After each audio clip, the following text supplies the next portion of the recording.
Well. Good evening, everybody. Hope you all are well. Only thing I can say is can you believe the game? I could not believe the score for three quarters. I mean, holy smokes. It was to the point where once or twice I was going to start to stream early because I was just figuring, you know what? The, some people just aren't going to want to watch this thing. I did just because what the heck?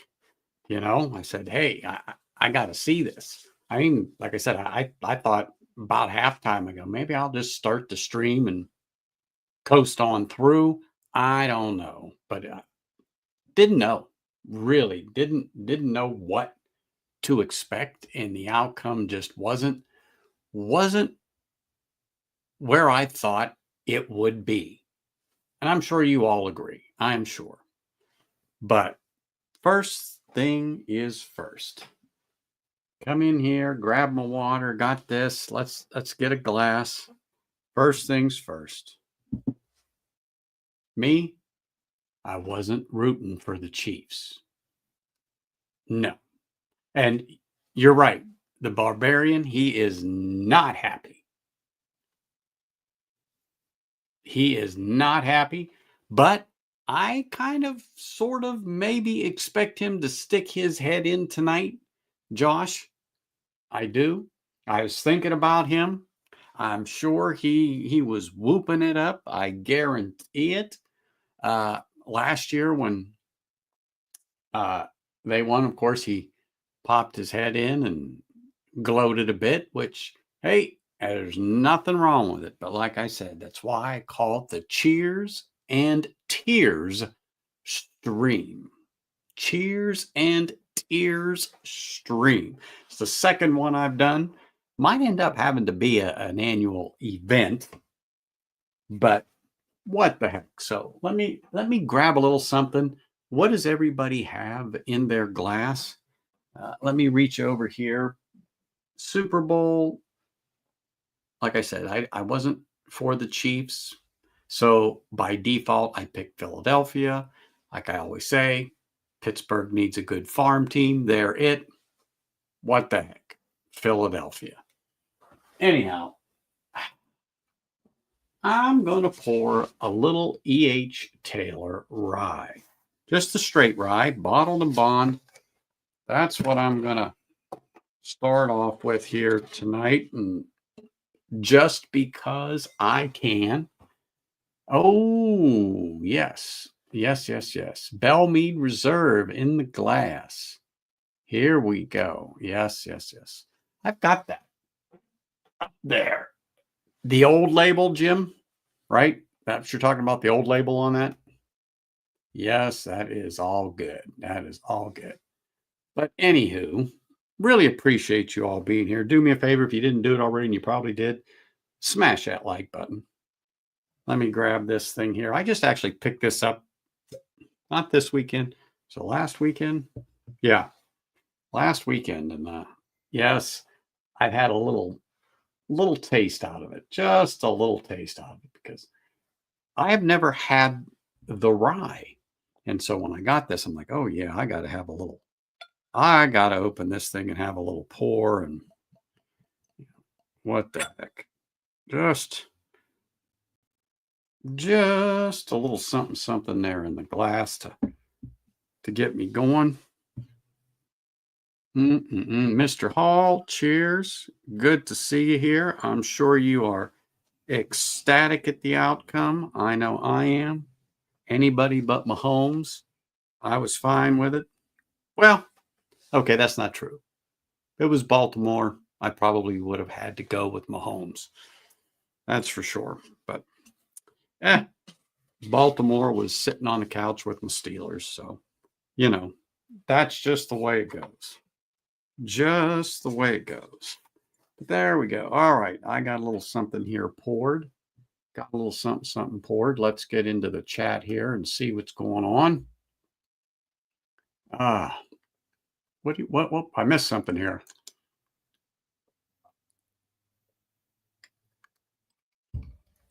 Oh, there he is. Oh, dude, if I'd have seen that, well, you know what? You know what? I'm gonna put a lid on this because Sean's having the Glen glass salt. So's Eric. Uh, well, I'll put a little topper on that. Put a little topper on that.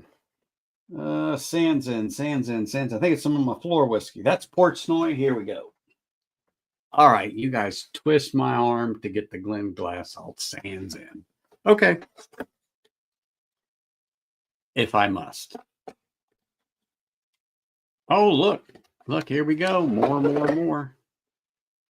All right, all right, all right. Oh, okay. Oh, I'm staring right at it and go, I just brought glasses. I'm quick. I already put them on the stand. All right. Glen glass salt fans in. Here we go. Mm-hmm. Yeah, Sean. Well, so the thing about that is the distillery isn't going anywhere. They're just going to stop production a bit. It's just going to sit. Oh my gosh, the name popped out of my head just as quick, but sister distillery, whatever you want to say, same company, just going to kind of go over and make sure everything is doing well. That's for sure. Going to make sure everything's doing. But let me pour a little of this delectable delight in the Glen here. A little sands in, changing it up. And then I'll maybe close out with that rye since people now got me. Oh, where did I put that? Got me going here. Got me going here. Link should be up. I think I did post it, and I actually think I did pin it. If anybody wants to pop on and chat a few and have a pour. Yeah. Well, that's what I'm thinking. It was Brown. I know they're part of Brown Foreman, but there's someone over there, James. Oh my gosh. Greg's Whiskey Guide and I were chatting, and he told me, and I'm like, okay. And then Alan from Whiskey Friends was talking about it. And I'm just drawing a blank right now, but maybe. I don't know. I honestly just drew a blank that quick on there, William, but you could be right. You absolutely could be right. Shoot.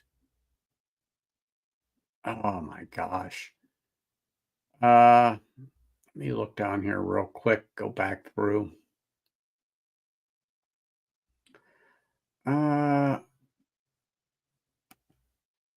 Yeah, I'm saying I know I saw Mike earlier. I just had to see what he had said because I was getting this. No worries, brother. No worries. Glad to do it. And besides, I'm off tomorrow. Took today. It's a believe it or not, we have, let me just use a term that most people are familiar with, snow days built into the calendar year here. Because someday you need a contingency day for inclement weather. So, being that we have no need to use it and didn't, all 12-month employees work tomorrow, which would have been me. So 11-month, 10, and 9-month are automatically scheduled off.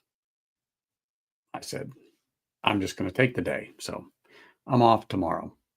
Anyway, that's how that is how that had to be.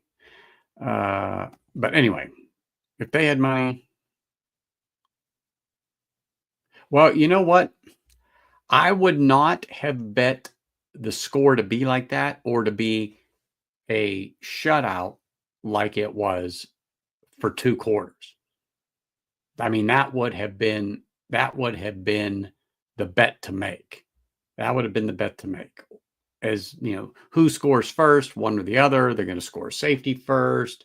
Be a touchdown. Will it be a field goal? The coin toss, blah, blah, blah, blah, blah, blah, blah, blah, blah, blah, blah. But anyway, anyhow, you could, if you knew the odds and you understood it, yeah, you could make a buck. But yeah, I'm like you, Josh. As 10 bucks, 20 bucks, whatever. I, I would not have probably done any of that. Yeah, yeah, yeah, yeah, yeah, yeah. Understood. I just can't remember who Ben Rick, Glenn Drones, Glenn Glassall. Yeah,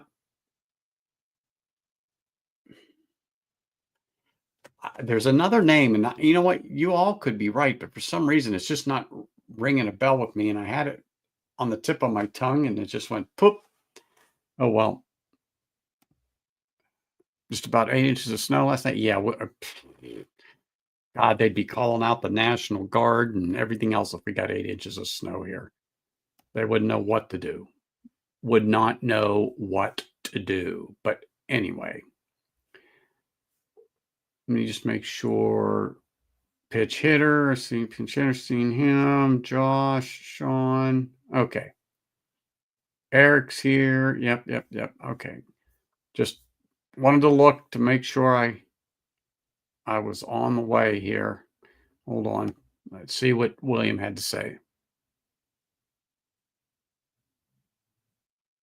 It was on my phone and I was watching the Equalizer, the Equalizer 2 with, you know what?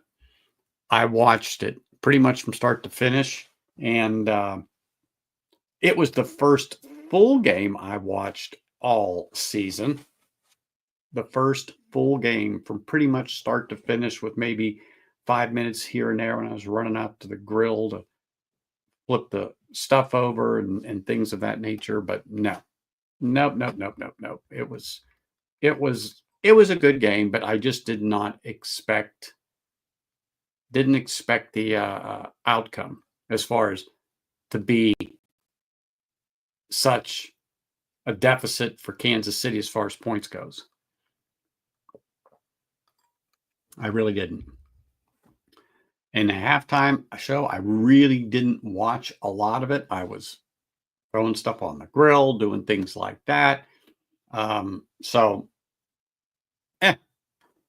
I'm sure I'll hear about it later on tonight or tomorrow.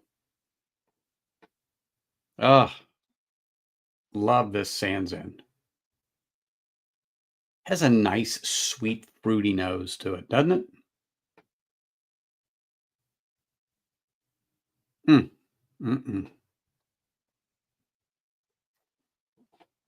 Mm.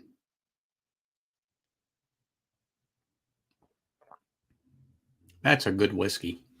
Really is. Hey, Andrew. Cheers, man. Nice to see you. Nice to see you. Appreciate you popping on in here. Always nice. A real shutout at the end of the third quarter. Who would guess that? I didn't. No way. Like I said, I did not expect it to be what it was. Certainly didn't expect to be what it was. I thought it would be close, give or take, let's just say 7, 8 points, back and forth, back and forth. But yeah, was not where I thought it would be, or even personally think it should be. But guess what? I kept saying anybody but Mahomes. Anybody. So anyway, it is what it is. That's why I call, like I said, it's why I call it the cheers and tears stream. Some people are cheering, other people are tearing. Oh well. Everyone will get over it. I know I have already.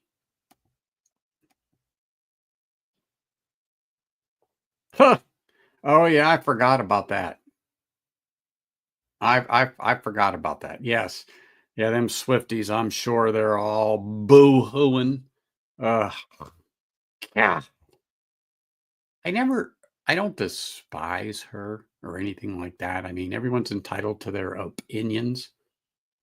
And opinions can be right or opinions can be wrong, right? Eh. Anyway, eh, yeah, I am sure she's I am sure she is consoling her significant other.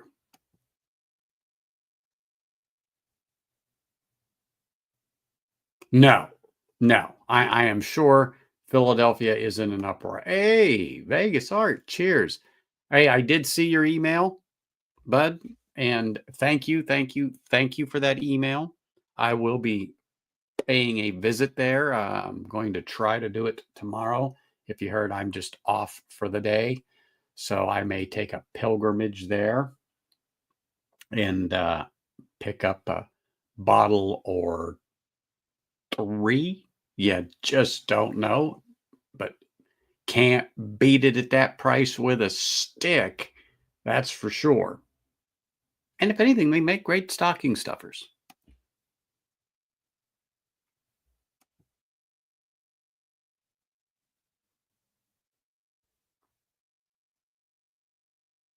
Well, well, that's true. I am sure he's went through a box of tissues.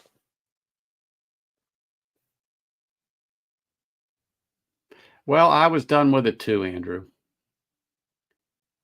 I'm serious. I was done with it too. I mean, but you know what? In his own right, he's not a bad football player in any way, shape, or form. Really.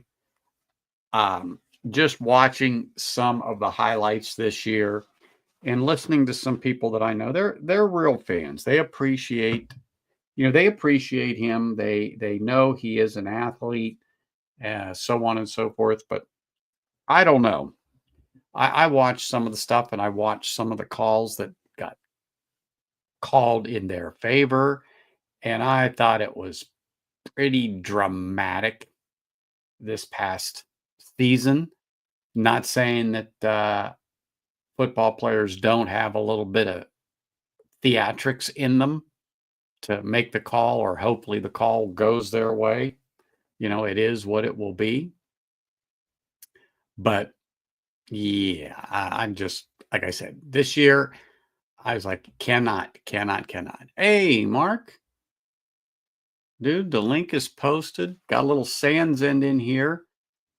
Sean, Eric, and William poured that. I was getting ready to go with the Colonel E.H. Taylor straight rye, but since they all were pouring Sans in, I said, okay, well, that'll make four of us, and you can pour whatever you want. But if you want to pop on, links there.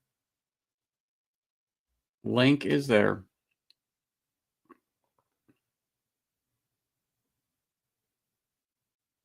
Eh, there you go. There you go. Unbiased opinion in its own right. Right there. Yes, sir. Yes, sir. Yes, sir. You ought to take a couple of minutes. I know you're celebrating, but pop on there, sir.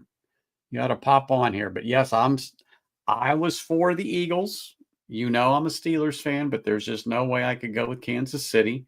So I had to pick the farm team there in Pennsylvania and go with the Eagles. But you got to say this, bro. You didn't expect that score to be like that, especially going into halftime. You just couldn't do it. You just couldn't do it. Even I was shocked. Even I was shocked. I figured it'd be some more back and forth and back and forth and back and forth, but uh, no, not at all. Not at all. A little bit of Sagamore. Oh, all right. Hey, that's a good one.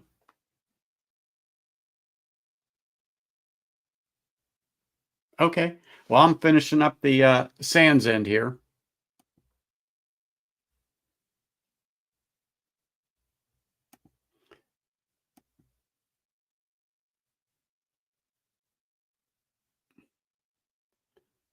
Well, you weren't too far off, at least on the Philadelphia side, but on the Kansas City side there for a while, you were a mile off. You were a mile off, but I mean, I think the last one was a fluke to get them there as far as getting them points up there, but at least it wasn't shut. I actually was like, you know what? Just make it a shutout, just to say they shut them out, put one up on the books, but it didn't happen. But it is what it is. It is what it is. And Philadelphia won, and I am good with it. I am good with it.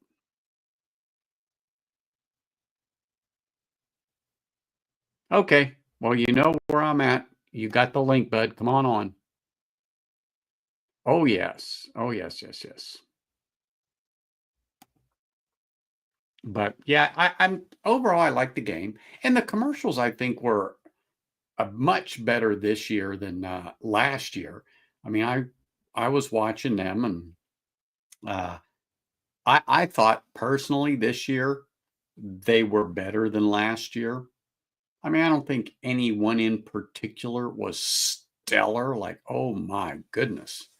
But uh, they'll be on YouTube, so we'll all be able to see all be able to watch them again.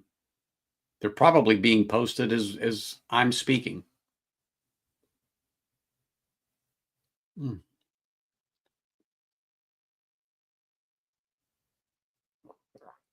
Oh man, that's good. So last couple nights I've been working on some Glengoyne. Glengoyne 12 and the Glengoyne 18 have been my nightcaps or my sippers here the last few days.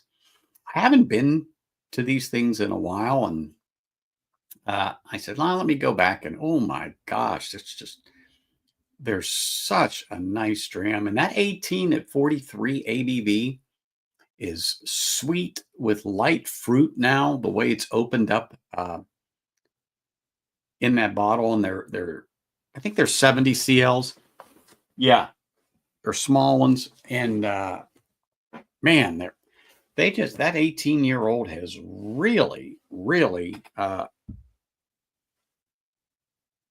come to its own in that bottle. Like I said, it's only a small bottle. My sister and brother-in-law brought me back from Ireland in that set. So there's Legacy, the 12, and the 18.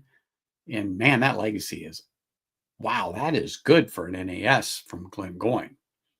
But the 12's on the shelf here for mm, I don't know which series it is, Eric. I know it's the Legacy, and it's great. Hold on, let me look. But the 12 is available on the shelf, and the 18 is available on the shelf here. I think the 12 is $55, and I want to say the 18.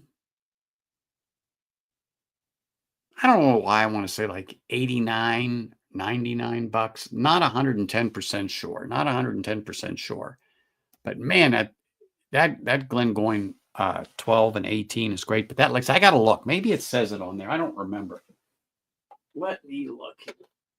I said they're these the 70s, or excuse me, 20 CL. Sorry, I don't know where the hell I got 70 from. Pulled that out of my ass.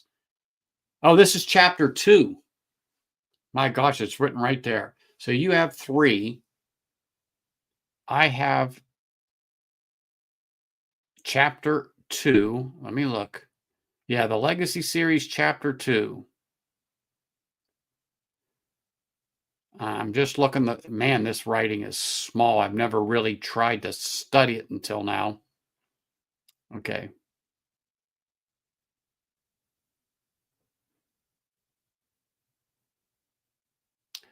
Oh, yeah, I'm not going to try and read that. But it looks like peaches, honeydew melon, and subtle sprinkle of cinnamon are some of the tasting notes. Elongated finish, sweet with a dirty note at the very end. Okay. Wow. At 48 ABV on here. But actually, it's a nice drop. Nice drop.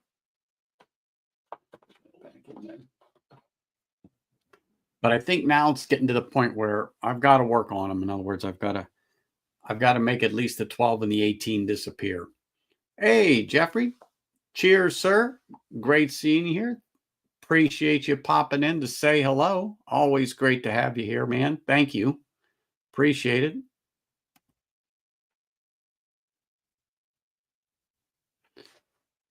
All right, sir. Cheers, man. Appreciate you.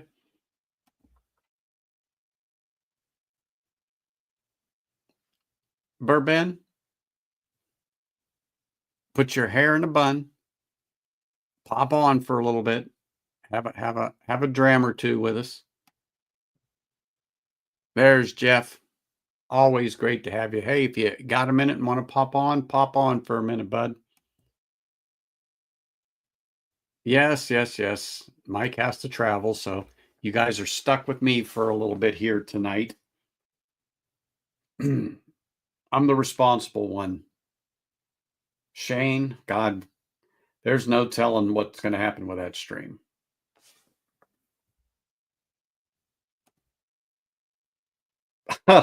That crown open yet?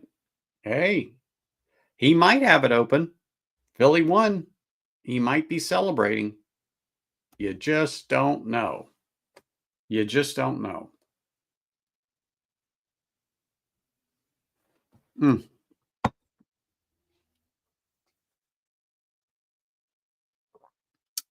Man, that's good. So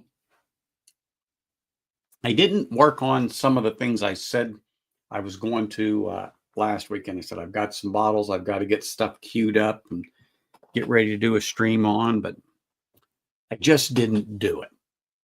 Didn't get lazy, just did other things, putzing around. It's just how it goes. You know, I'll get to it. Maybe I'll do a little tomorrow, get some things worked up. I got to go through here, and I started doing it, but then I got sidetracked a bit. So I'll have to get on to that. But I picked up that Beanston. I picked up a Glen Scotia. That crap, doing people a favor, getting that crap off the shelf so you don't have to suffer and drink any of it. But it was an older bottle from 2018, the Glen Scotia 15. So I was lucky to find that sucker on the shelf. I just happened to recognize the box, and I asked them to hand me the box, and I pulled the bottle out and spun it around. I'm like, oh yes, 2018. I'll take that.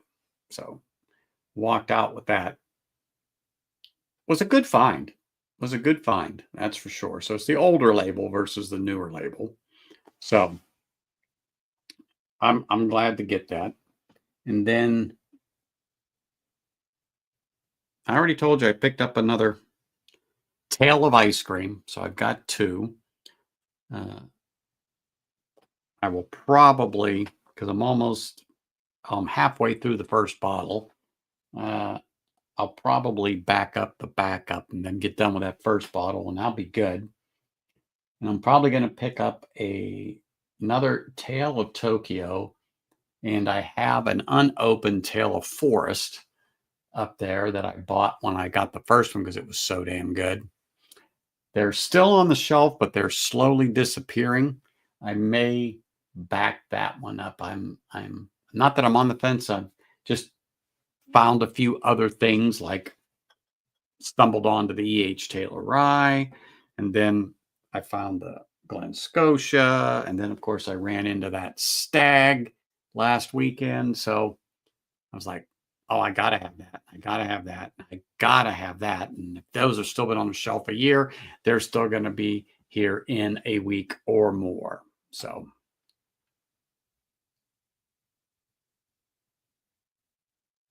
really, wow, I thought it was a latecomer getting here, Sean. I mean, I heard it was on the East Coast, and people were telling me it's out in California. And I'm like, well, why in the heck can't we get it over here? And then 2 weeks ago, walked into the shop, and there it was.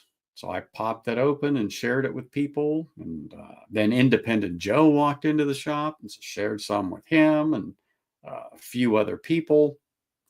you know, it's definitely worth sharing. It was good. Everybody liked it. Everybody liked it. It's a nice pour. Nice pour.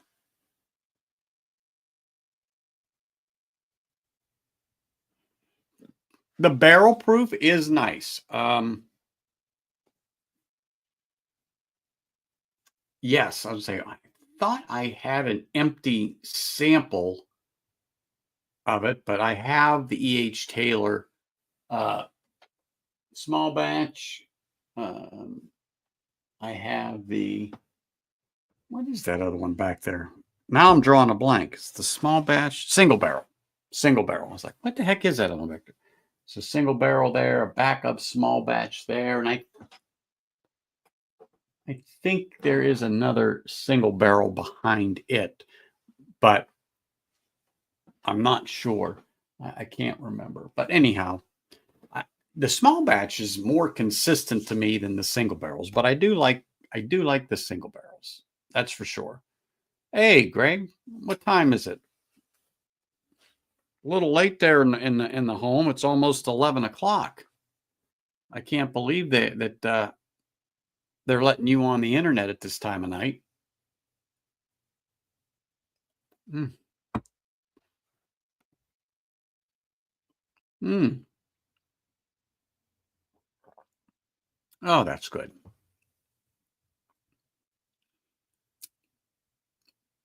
It's such a creamy texture to it with a sweetness on that sans end. I like it. I mean, honestly, I really like it.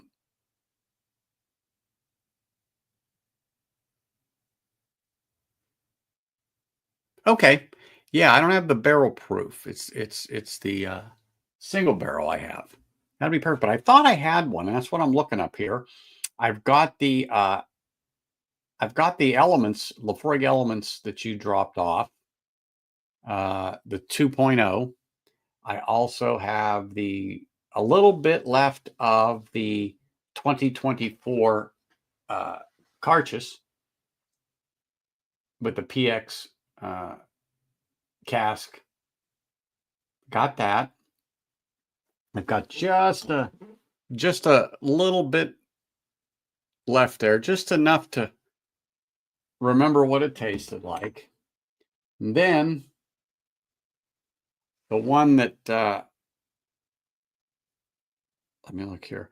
The one that leaked, Eric. So I now know what this is because you could see the stop focus, not on me, but you could see the label.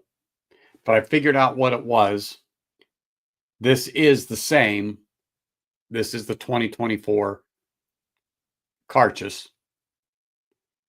So I will transfer some of this into the one that I can read, but it's taken a minute. But that's why I've got it sitting next there. I figured out what it was when that whiskey bled onto it and messed everything up. But now I know what it is. So perfect. Hey, no, sir, you're not late. Yeah, we were watching the Super Bowl too, but uh everyone here is having a drink because one, either you're celebrating or you got tears in your eyes, one of the two.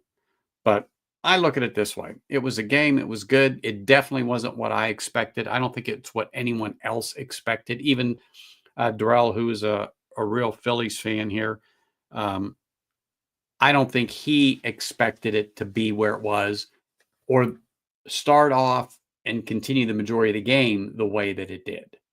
That's for darn sure. That's for darn sure. It certainly was something different. Ah, all right. Let me finish just a little bit of Sans End up here. Mm.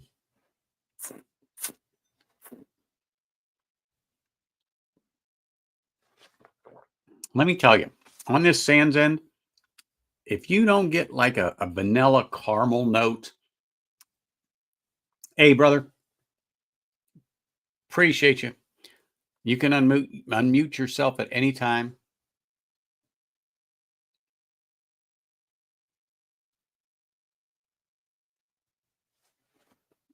I know it's not me, but let me see. Nope, you're still muted on your end. Might want to try to unplug it and plug it back in. Yeah. So I just double checked my side of the world.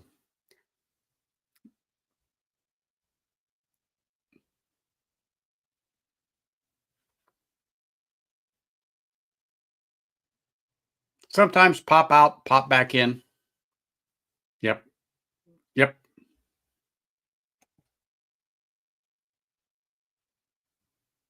Definitely ain't the hat there, Greg. Hats like that don't cause that problem. No, Greg, the hat's perfect. Come on. Perfect. There you go. I hear you now. Yeah, see? Told you. Well, if you notice, Greg, he just adjusted a little bit. Boom. Tweak the hat just a little bit. Got to get it just the right height there. There we go. That's right. There we go. Absolutely right. Now it all works. It's all good. It's all good. It's all good. Though. What's that growing in your right hand there? I see. Oh, just a cheap stick. This is a factory smoke from Drew Estates. Oh yeah. Oh yeah. It's a good smoke. I tell you what, you get some of those bundles for $30-$40. Exactly. And man, they're fine smokes. Yeah. You know, I mean, I've had $15-$20 cigars that don't smoke as good as this. Oh, absolutely. So, you know. I've told the story once or twice when I first had an Opus X. Yeah. And that was back in the 90s, 1990s, mid, like 95, 96, somewhere in there. Mm-hmm. It certainly didn't make my foot tap it. My gosh, there was people jumping at him at $10 for a Robusto. Oh, yeah. Yep. Back then. I remember the first time that I actually got to try an actual Cuban cigar from, you know, like say the mid 80s, early 90s. Man, you talk about a good cigar. Oh my God. You talking about one rolled on Castro's sweaty fat thigh? Oh man. Yeah, it was damn good.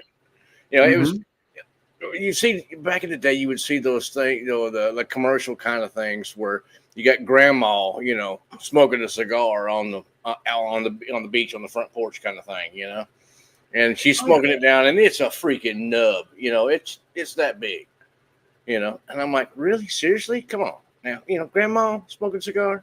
Yeah. And then I got an actual really good Cuban from back in the day when the fields were going good and stuff. Then they had good tobacco going on, and man, yeah, I did. I smoked it down to the dang nub. And then took that nub, broke it up, put it in a couple of rolling papers, and rolled me up my own couple of small cigars and finished that off. It was that dang good, you know. Yeah. Now, I ain't had nothing good enough since then, but. I guess you didn't have one of them clips. No. But there's no shame. There's no shame. I've seen people push a toothpick through the end to hold on to it because down to that lip burning length, it was too good to throw out. Or just take that last little chunk and toss it off in the pipe and finish it off that way, you know? Oh, yeah. Oh, yeah. Because some of that tobacco back then was good. Fit a 50, 52 ring gauge, give or take, in there. Oh, yeah. Well, that's about what that is. You know, it's basically the size of my thumb. Mm-hmm. You know, but that's the size that I like. I guess they call it like a Churchill or something like that. Yeah, yeah. It's about 7 inches. Yeah, I mean, 50, 52. Look at it like about an hour and a half, maybe a 2-hour cigar. Mm-hmm. Something like that, but typically about an hour and a half, you know, the length. Mm-hmm. That one's about, 6? You know, so it's a good, nice, mellow cigar for an hour and a half. It depends on the bullshit and the whiskey. Mm-hmm. Oh, yeah. Yeah. How much you're puffing and how much you're consuming. Exactly. Exactly. And if there's a fire close. Now, if you're sitting outside with a fire going on in front of you, you know. Yeah. It changed a little bit. Mm-hmm. So let me ask you. Mm-hmm. Did you think the score was going to be what it was at the second No. quarter? Oh my No. God. It was just a blowout for a while. I It, was it completely, I was like, holy crap. Because I was expecting Chiefs to kind of do what they've been doing and, get a decent score to start off with, or at least to be, close and be kind of a competitive game for a big oh degree. yeah. And it was a freaking blowout till halftime. And I'm like, oh my God. Did not expect it at all. There again, I'm not a huge football guy, and I don't watch a lot of it anyways. So I mean, today was the most football that I've watched all year, pretty much. I watched Yeah. some of the Cowboys games, like a little bit of them, a quarter or two, because I'm in Yeah. Texas, and I've been pulling for the Cowboys for like the last 30 years, basically. So, They had, one or two good years there. yeah, before I started pulling for the Cowboys. Yeah. In like the Keep rooting for 'em. 90s, Keep rooting for 'em. I'm early good with 90s. Yeah, I'm good with that. But yeah, I was really surprised at the score. Oh yeah. In the beginning there, I was a little like back on my heels, but I says, you know what? They'll come back. Yeah. They'll come back. And the sacks, interceptions. Yeah. I mean, hey, It was a rough game. Yeah. I mean, it is what it is. No one expected it. No one expected it to be what it was, especially going into halftime. Yeah, you know what I expect now? I mean, honestly, I don't know any of the players or anything else. Yeah. But the quarterback Hurts for the Eagles. The thing I expect now is tomorrow, like you're going to see like on like Facebook or X and, the different, media sites, Mhm. you're going to see something like, hey, Kansas City, hurts, don't it? But Well, who you know what, knows? Sean? I can understand that. I actually forgot about that. I did hear that. But me, I honestly didn't give two shits. Yeah. My Literally. Cowboys were out, so I didn't care who won. Steelers for me were out, but There I you had to go. pick the farm team. As a matter of fact, just because I am a Steelers fan, born and raised, I had to do this. I still have this shirt on. Nice. Yeah. So that's my philosophy. That's my philosophy. There you go. Bourbon Cowboy, but I don't have the cowboy hat on tonight. I got this. That's all right. Because it was handy. But yeah. Oh, look at this man here. Hey, Big Vic. Look at this. Cheers, man. Good to see Appreciate you popping in. Cheers. Saying hello to everybody and Mark and I and smashing the old like button. We figured I figured you'd pop in here sooner or later. What are you sipping on right now? I'm just finishing up Sands End, and then I'm going to go over to the E.H. Taylor Rye, straight rye. Sands End. Yeah, that's Glen Glassalt. That was a Scotch. Oh, okay. Oh, yeah. So I originally poured the E.H. Taylor is what I was going to start with. But then okay. Small batch?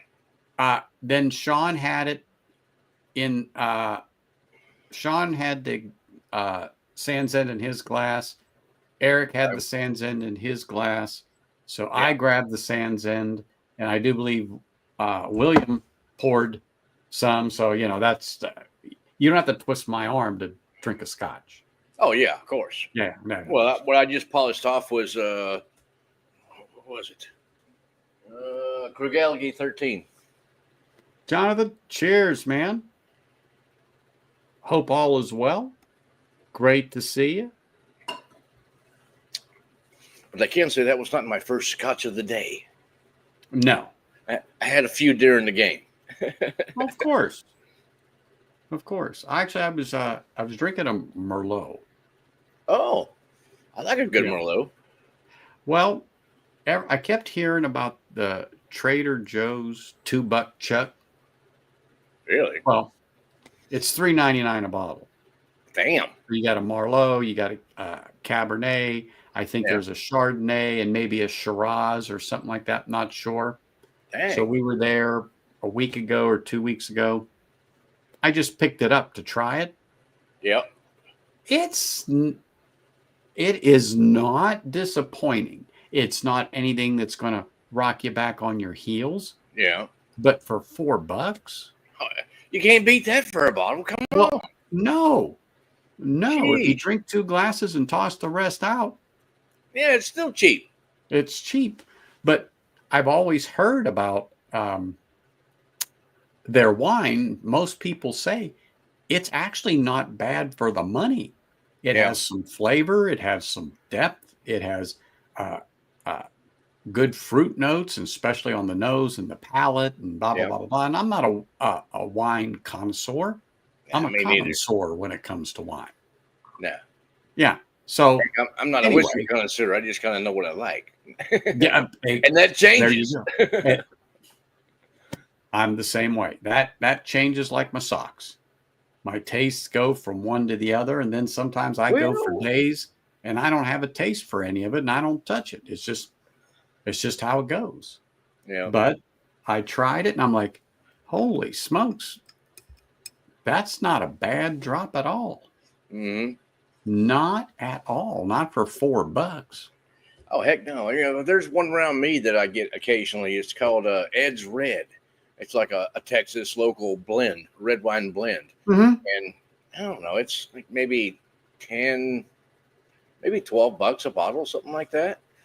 It's not that expensive, No. but it's good. And Yeah. it's good for a nice, like a just an after dinner red, or something you're gonna have around. It's just a good, dark red Yeah. Yeah. blend. I There's like. a couple of nice blends like that here. For the $10 range, $12 range. Hmm. And what I found out, just as we all know with whiskey, price Hmm. doesn't mean a damn thing. No, no, no. Mm-mm. Just because you're gonna pay $35, $40 for the bottle, don't mean it's gonna be that much better. Uh, Look, I've paid more than that, just like for whiskey, and go, Yep. it's good, but I'm not buying another one. Yeah, I mean, my wife really likes tequila, so I usually buy her, different tequilas, Yeah. and some of the, the brand name guys, and like Guy Fieri's tequila, Yeah. Yeah. Yeah. Yeah. whatever that one is. Yeah. I She know wants what to you're talking about. try I don't know the that. name. Saying, and some of the other ones, some of the higher ones, like the Casa Azul, Yep. the really cool bottles, Yeah. and that was really nice. But I buy her some of those occasionally, and I've gotten to try some of those, and a few of those are actually a pretty decent sipper. Oh, As far as neat, you you know. get like a good Blanco, I think it Hmm. is one, and Añejo. Yeah, I like the Añejo. It's a little I like. darker, Yeah, yeah, exactly. mostly. Yeah, Uh, Añejo, or the Reposado or Extra Añejo. Now those are the ones that yes, are closer to a whiskey for us. yes, Because they're extra aged. They're like 3 years old or better, and aging down in Mexico, it's like aging in Texas. It's going to age hmm quicker. So 2 years to 3 years aging in Mexico, she's going to have some color to it yeah. and have that barrel flavor and stuff like that too. So that's really nice.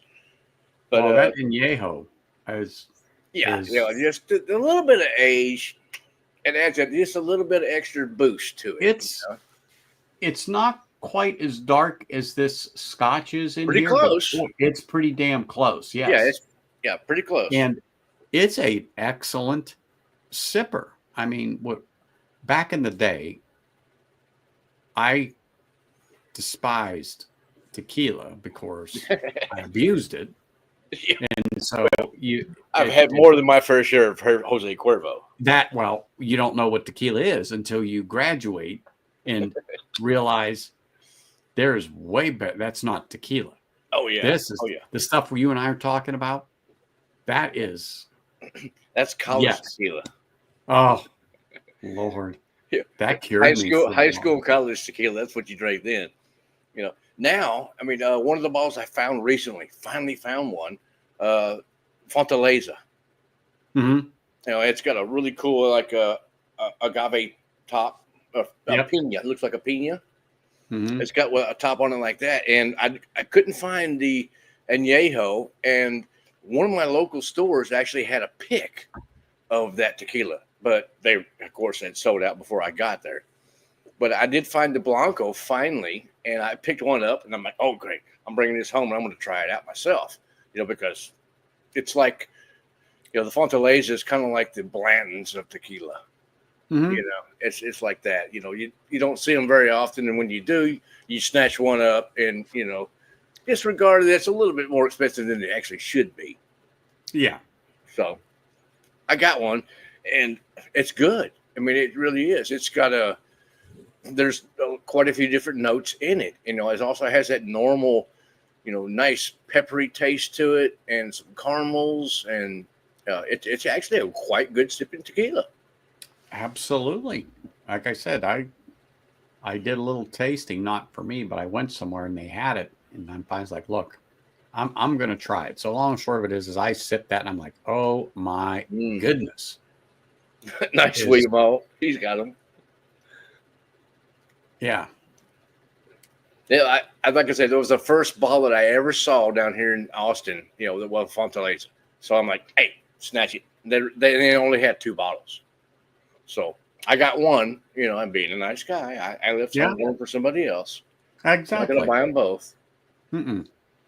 Although when I was at my local Specs, because they have the thing that you get a little bit of a military discount, and then also if you buy multiple, they'll give you a discount on that.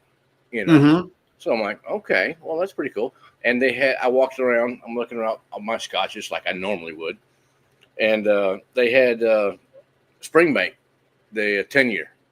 Oh yeah. For like, I think it was like $85 or something. And if you bought more than one, it was like 75 or something. Like, well, you had to buy 2 then, because they're a C note here all day long. They had like 4 or 5 lined up. So I'm like, okay, so you twist my arm, I'm going to have to get 2. I can't help myself. I have to do it. Yeah, I had to do it. I understand that. Because you like to leave 1 or 2 for somebody else to come along with. If I got my fill, I'm good. But generally, if I get 1 out of something like that stag, there was a couple more, but you know what? I got 1. I got the 24C, and that's literally the first bottle I've owned. I've touched a few. I've tried it. I don't remember it is, but Jonathan dropped off a sample to me from his bottle. Of what? Stag. Oh, okay. And so I've had stag. But there was a time that I never had it. Never even tasted it, And, me too. Same thing.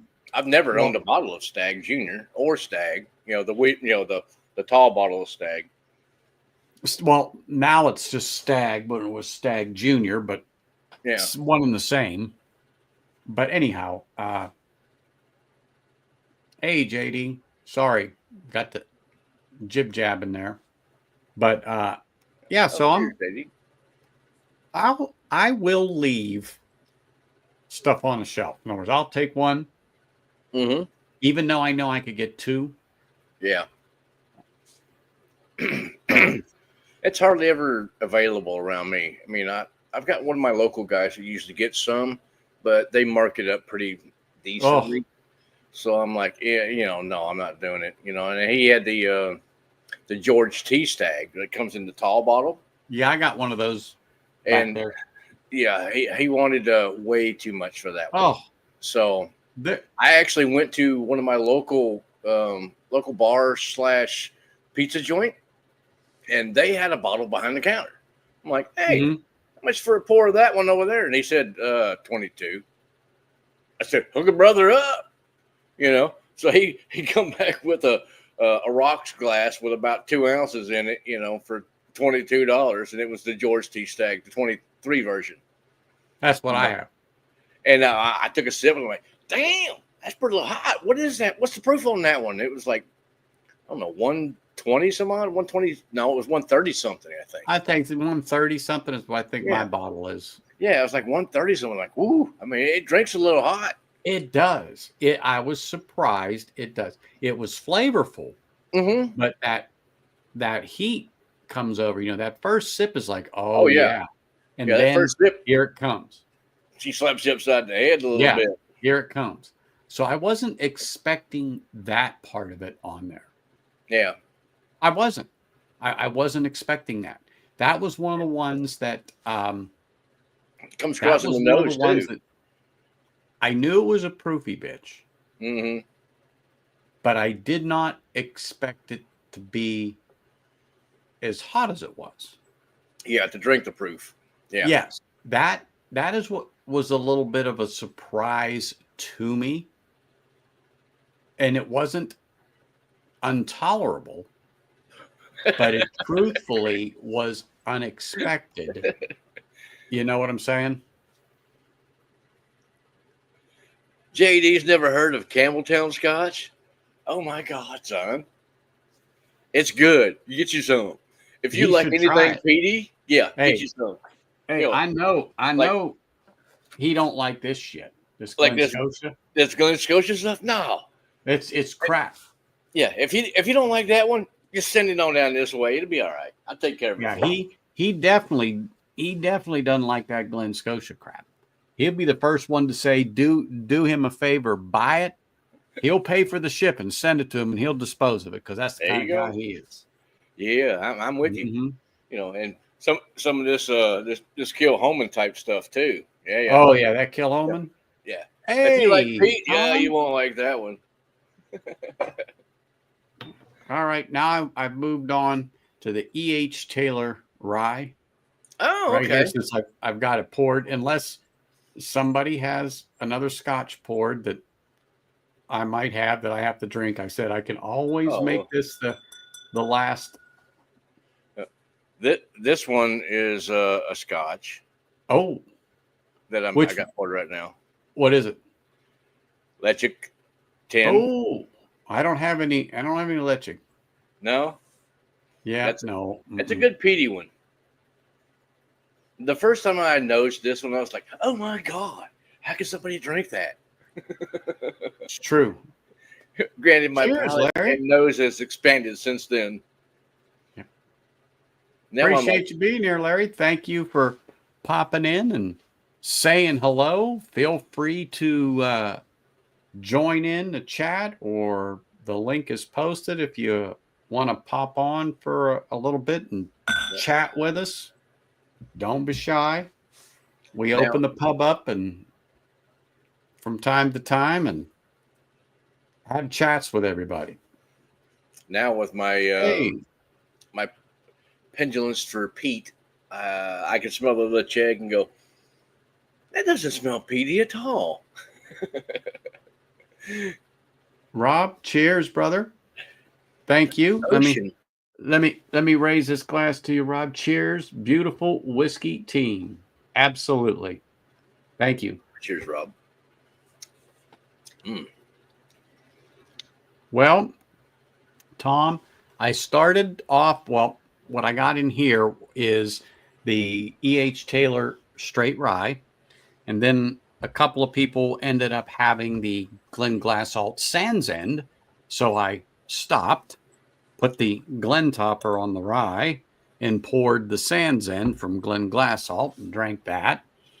And then because I had this sitting here, I started sipping on it. And then I seen other people talking still about Scotch. And I'm like, whoa, okay, I'm good with Scotch. Yeah. You ain't going to twist my arm. Yeah. Oh, nice, Eric. Rob. Bringing some Elijah Craig barrel-proof pirate bottle for the win. Nice. You know what? Cedar notes are not uncommon, brother. And everybody's taste is subjective, Larry. Sometimes you'll get certain notes and other times you won't. Like for the longest time, I didn't get cherry on whiskey. Mm-hmm. Didn't get those notes. Then a Wilderness Trail is what got me, and I got the cherry note. And it was like, boom, once I got it, I got it. Yeah. So that's usually what happens. Oh. So Craig Alecky 13. Well, you know what? I have a 13-year-old Craig Alecky. I don't have the port cask. Yeah, me neither. However, I have a 17-year-old Craig Alecky. All right. All right. Let me get that. I haven't had that in a minute. Let me look here. Where is it? Which one is this? Okay, this one is finished in Armagnac, and buddy, it's disappearing. It's disappearing in the bottle quick. Yeah. Yeah. I'll pour some of this right now. And this is nice. Oh man. This is a nice whiskey. So I'm going to pour a little Craig Alecky in here. Just because it finished in Armagnac. Delightful whiskey right there. Oh. Yeah, I have to get more of this. Damn, I want some of what Eric's having. Almond. What's Eric having? The SMWS, the 11-year insurmountable enjoyment at 68.5 ABV in ex-bourbon, ex-oloroso hogshead. Oh, it smells so good. They're both not bad, JD. You're absolutely right. Both not bad. I'm going to have a little of this, the Kilhoman Loch Norn that he sent me. Oh, yes. Hey, Donald. Cheers, brother. Cask. Hope all is well with you. Yeah, oh, there it is. I'm like, I know I just set that down. Hope all is well with you. Oh, nice, Donald. Craig Alecky 23. Sheesh. I bet that's nice and rounded off. All these people flexing over here. Oh, here we go. Little Elijah Craig barrel proof pirate for the Eagles win. Yes, I will raise a glass and cheers to an Eagles win. 28 people watching. Appreciate that, everybody. Ooh. Thank you for popping in here, saying hello, smashing the like button, supporting the channel, and just being here with us. Whether you are a Chiefs fan and you got tears, and you're an Eagles fan and you're busy cheering, makes no difference here. We're just here to bullshit, drink whiskey, and do what we do best. It was just a game. It was a game. But nobody expected what they did. I mean, honestly. No. I bet there's a lot of people that are hating all their bets that they placed in Vegas, though. Well, we'll hear about it as things move on. Yep. We'll hear about it. In other words, I'll know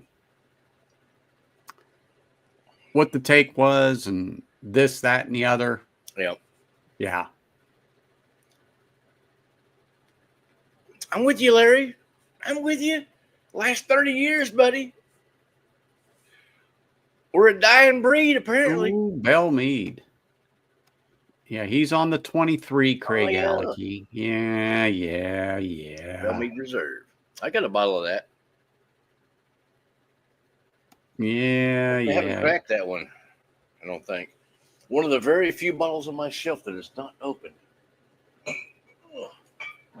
Really? Yep.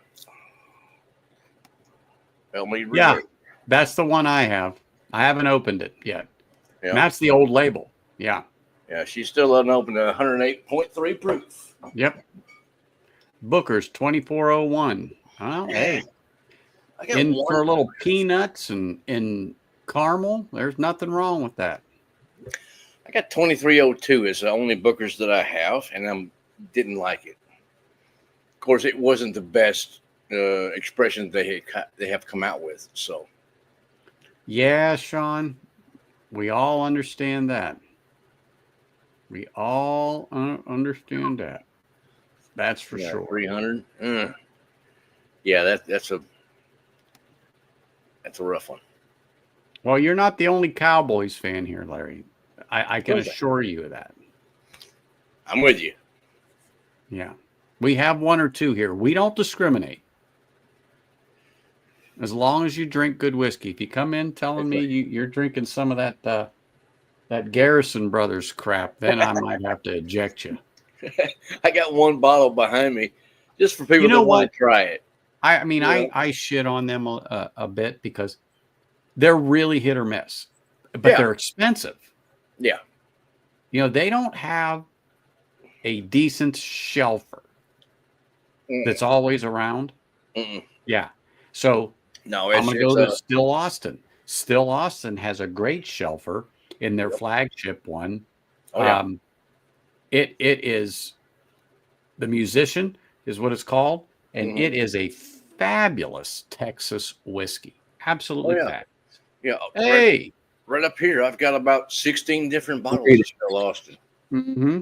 Oh, here, look. Let me page to the right just a little bit, and you can see my stack of Still Austin cases. Yeah, exactly. I hear he likes that stuff. It's okay. Hey, Ben. How you doing, brother? Oh, you know, like a fart in an elevator. There you go. There you go. I might have dropped one on him a little bit ago, though. Well, he looks like he's still alive. On what you've eaten. You know, have you had a lot of beans and tacos lately?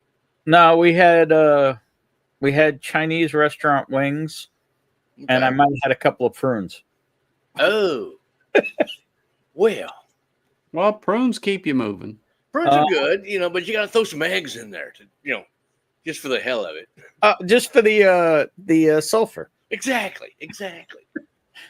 Sean, he's up in Canada, is where Donald is.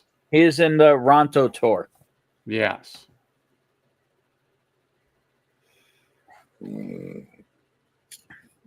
What are you boys sipping on? Well, I'm sipping go ahead, Mr. Lechic right now. Lechic 10. Mm-hmm. You know, just slightly peaty. Yep.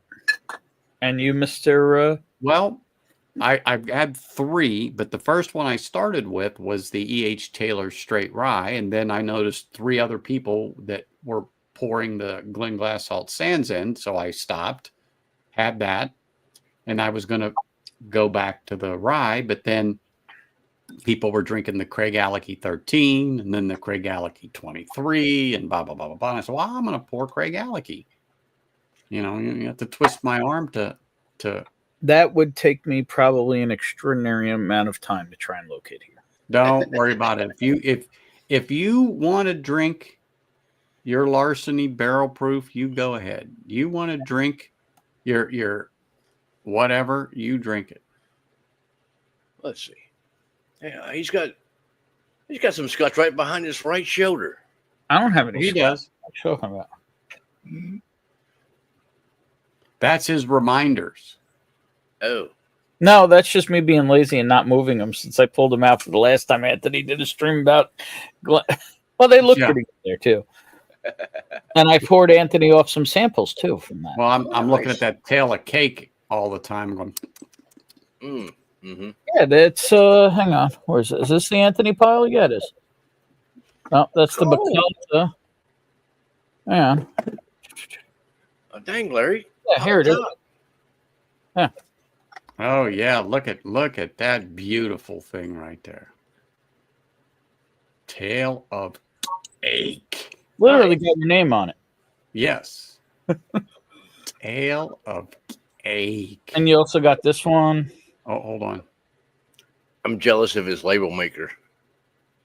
Oh, non-chill filtered 46. That's the Bacalta, the Malmsey Madeira. Yes. Then they got the Injury. You've got Bunahab and Cash Strength. I don't know. It's a pile building. When I get like 10 or 12 samples, it'll get dropped off. It's a plethora. There It's a you go. I don't like sending out very few things. I like, getting a pile together. You know what, Larry? I just picked my first bottle of that up. That's what I have. Literally, that's what's right here, and I poured it. I text, ironically, Ben on it when I saw it, and talking about price, and so I picked it up because I said it's not a bad price. It's retail. So I picked it up because I've never had a bottle, but I thought I tasted it, but I don't think so. Retrospect and sipping on it because I had a sip out of it because I got to have some. So was But my anyway. assessment correct on it? Oh yeah, it's good. It's absolutely good. It didn't rock me back on my heels. Yeah, my assessment is that you'll probably be very happy to have it, but you probably won't back it up. Yep. Agreed. I've got one. I'm not going to back it up. It's good, but it's good, and it is a definite easy sipper. It's got flavor, but it's not a prideful goat spice. No, Bonnie actually really likes that. That's why I generally have a backup of that, is because Bonnie really enjoys it.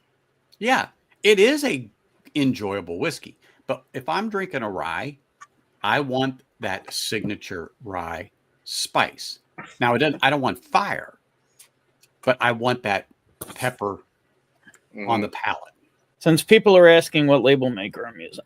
Oh, yeah. I'll blow that up. There you go, people. There it is. That's his label maker. Yeah, this is I would not recommend buying one new. I would recommend hitting Facebook Marketplace like I did.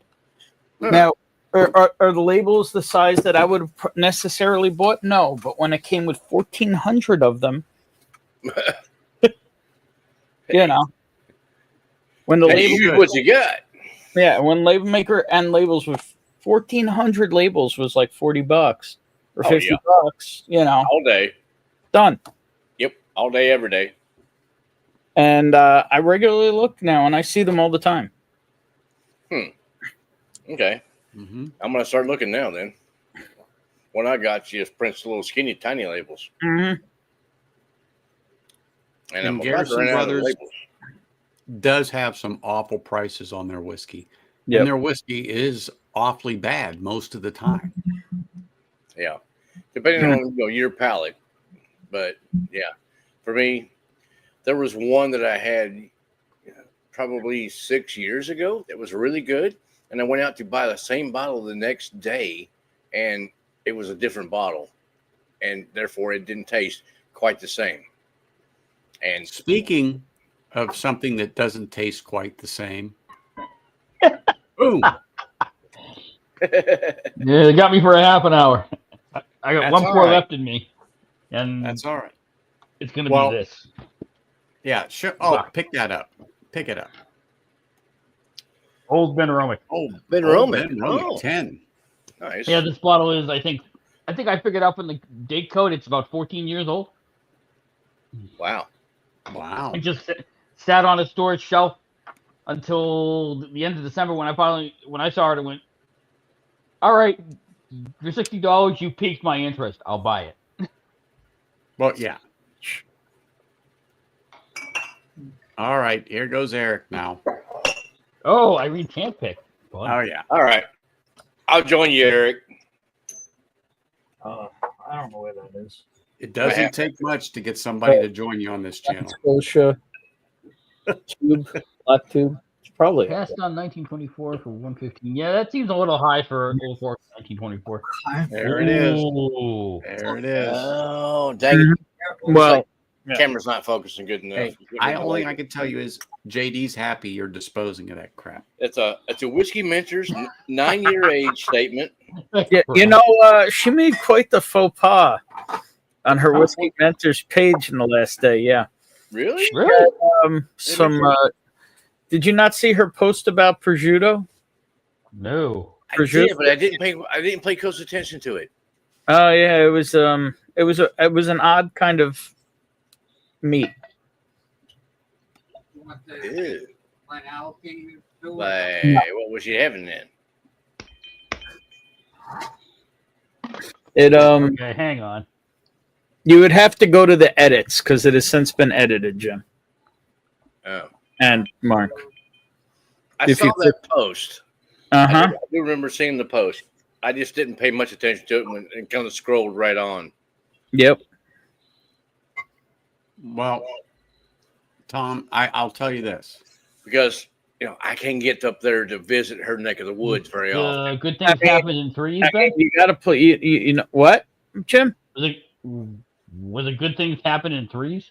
No, it was the prosciutto or prosciutto. Okay.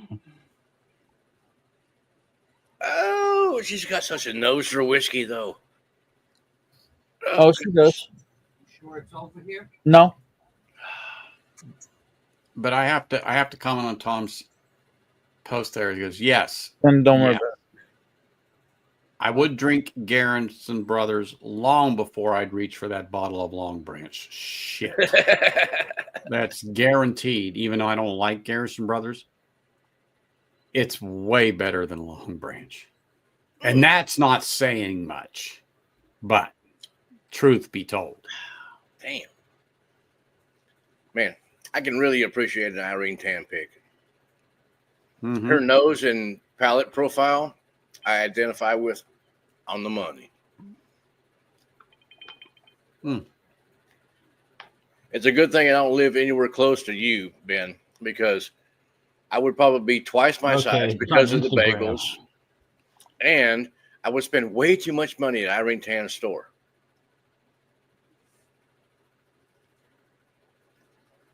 She's so isolated and remote an area. That's the only reason it's okay.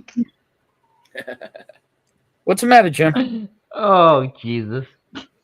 Poor Irene. She has so many good picks. Yep, I agree with you, Sean. That was I don't think it was a faux pas. That was just a typo.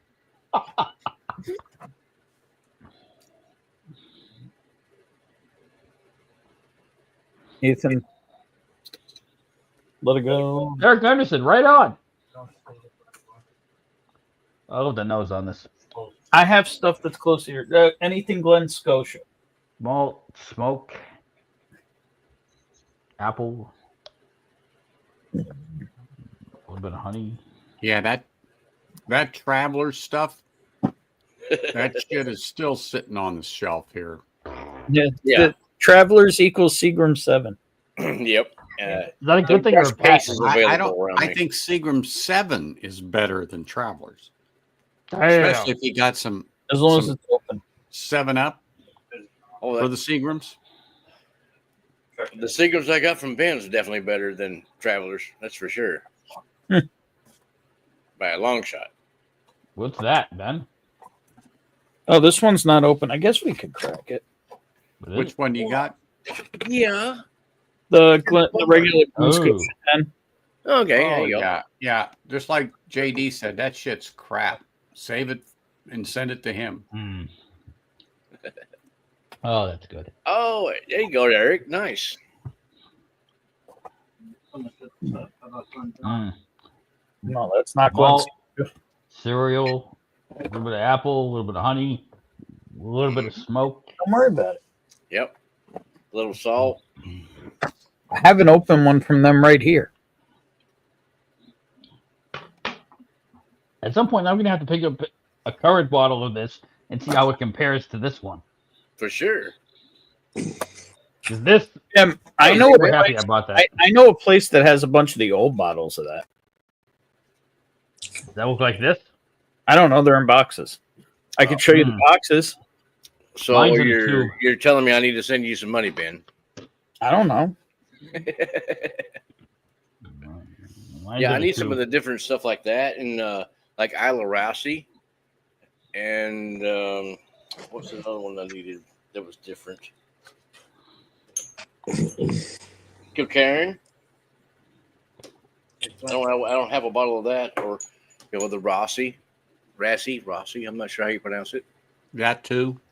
Isle of Rossi. I tell you what, that's that sample we got, Greg, or Mark. Look what Ethan just found. Uh-oh. What did What you is it? find? Apparently, it wasn't in a tube. Oh, there you go. That's the Nice. pick. Yeah, it's That's what I'm sipping currently. it's doing well. Yeah, mine's less than that one. Well, it's supposed to be in a black. I don't know where the tube is. Oh well. And that's my second bottle of that pick. I might have a backup. You should. That's damn good. All right, let's make Ethan drink scotch. Wow, I gotta finish Hey, my. you should like that one. Well, I don't know. I don't Yeah. know. I'm not sure of his It's palate. simple. So. Stick it in that. Is that clean? Yeah. Okay, there you This is peated or non-peated? go. Maybe the slightest touch. Not It's got really. a hint. Yeah, it's got a little hint of peat to it. Like Okay. there might have been Pete in the room. Okay. All right. Since you're making Yeah. me do it. Pete was in the room, but he just said, "Hey, Yeah, what I the mean, hell?" yeah. I mean, it's like it's been rubber. It's got a little hint of like peat and smoke, but it's not drowning in it. Ooh, Oh, nice. 17. The oddball. I'll finish my stack. I'm first. going to pour some of this since I talked about it. Is that a Got special such- release? That is such a crappy bottle. It is. It's horrid. I realize you guys are That's already. why I'm Anthony, drinking. you have this already. You have one of these too, right? No, No, we should Oh, you facilitate that. Oh, dang. because she doesn't have anything out here close to me. No, Of course not. She doesn't have anything close to anyone. exactly. But That's a but you special know release, right, Anthony? You got to What's know that? somebody that knows her. It gets close to her store to be able to hand deliver it to you. I That's know what's good. people that know people that know people. Right, William? Pete's the guy, man. You got to know Pete. You know, That's right. if you like That's the, scotch, you got to know Pete. I said that's a special release, right, Anthony? Because there's the 13 and the 23 that are the. I don't have the 23, but oh my gosh. Well, no, I'm saying the 13 and the 23 are the Oh well. the core line releases. The 17 is a special release, right? You know what? I don't know off the top of my head. wait, Someone Anthony, did have you not ask even me that tasted? before, and I don't remember what the answer was. Anthony, have you not had a sample of this? No. I know what you're talking about, but no. Irene's. No. All right. Well, that goes in the pile then. Good. He needs a sample of that one. Yeah, that's what I'm saying. Yeah, that one's going to be like, holy shit, what the hell is this? 1 ounce, please. No, I'm going to send him a 2-ouncer because he's going to fall in love. Yeah, But you know, maybe I'm like- surprised at this 17. They made it I'm 46 sure. ABV, and usually Somebody when put you're up 30 there, chopsticks in here. Oh, well, usually when you're up there, they're one is 43. But that far. The one he's pouring you is 109 proof. That God, that's terrible. Something there. Yeah, it's 54.5 ABV. Really? Yep, it's good. Too big. First fill bourbon barrel, Close, but too small. 9-year-old. A couple, whatever you find in there. It should be plenty in here. Pete for president. Yeah, I'm with you. There we go. You know what amazes me about this? What's that? It's not This good. is a 43% ABV, 10-year-old core release. And Yeah, I'm several pours in, including 2 of them that were over 100 proof. And this still stands up. That's how Nice. good this is. there you go. Hey, if you know anybody that's coming out this way, Jim, you tell them, bring me a sample of that. I wouldn't know until I try it. I'll talk with you, Anthony. Uh-huh.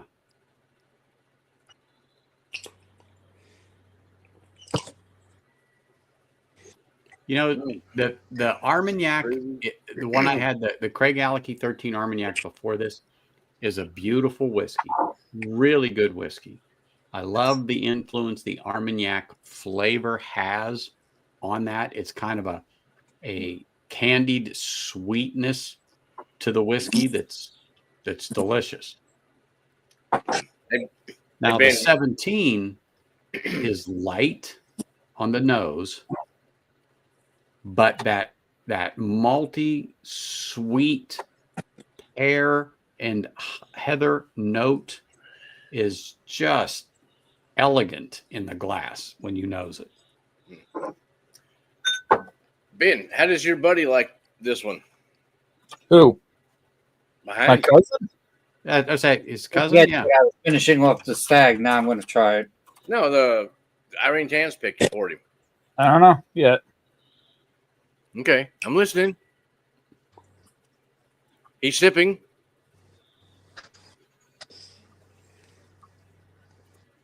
And the verdict? Not You bad. might need a second one to find out.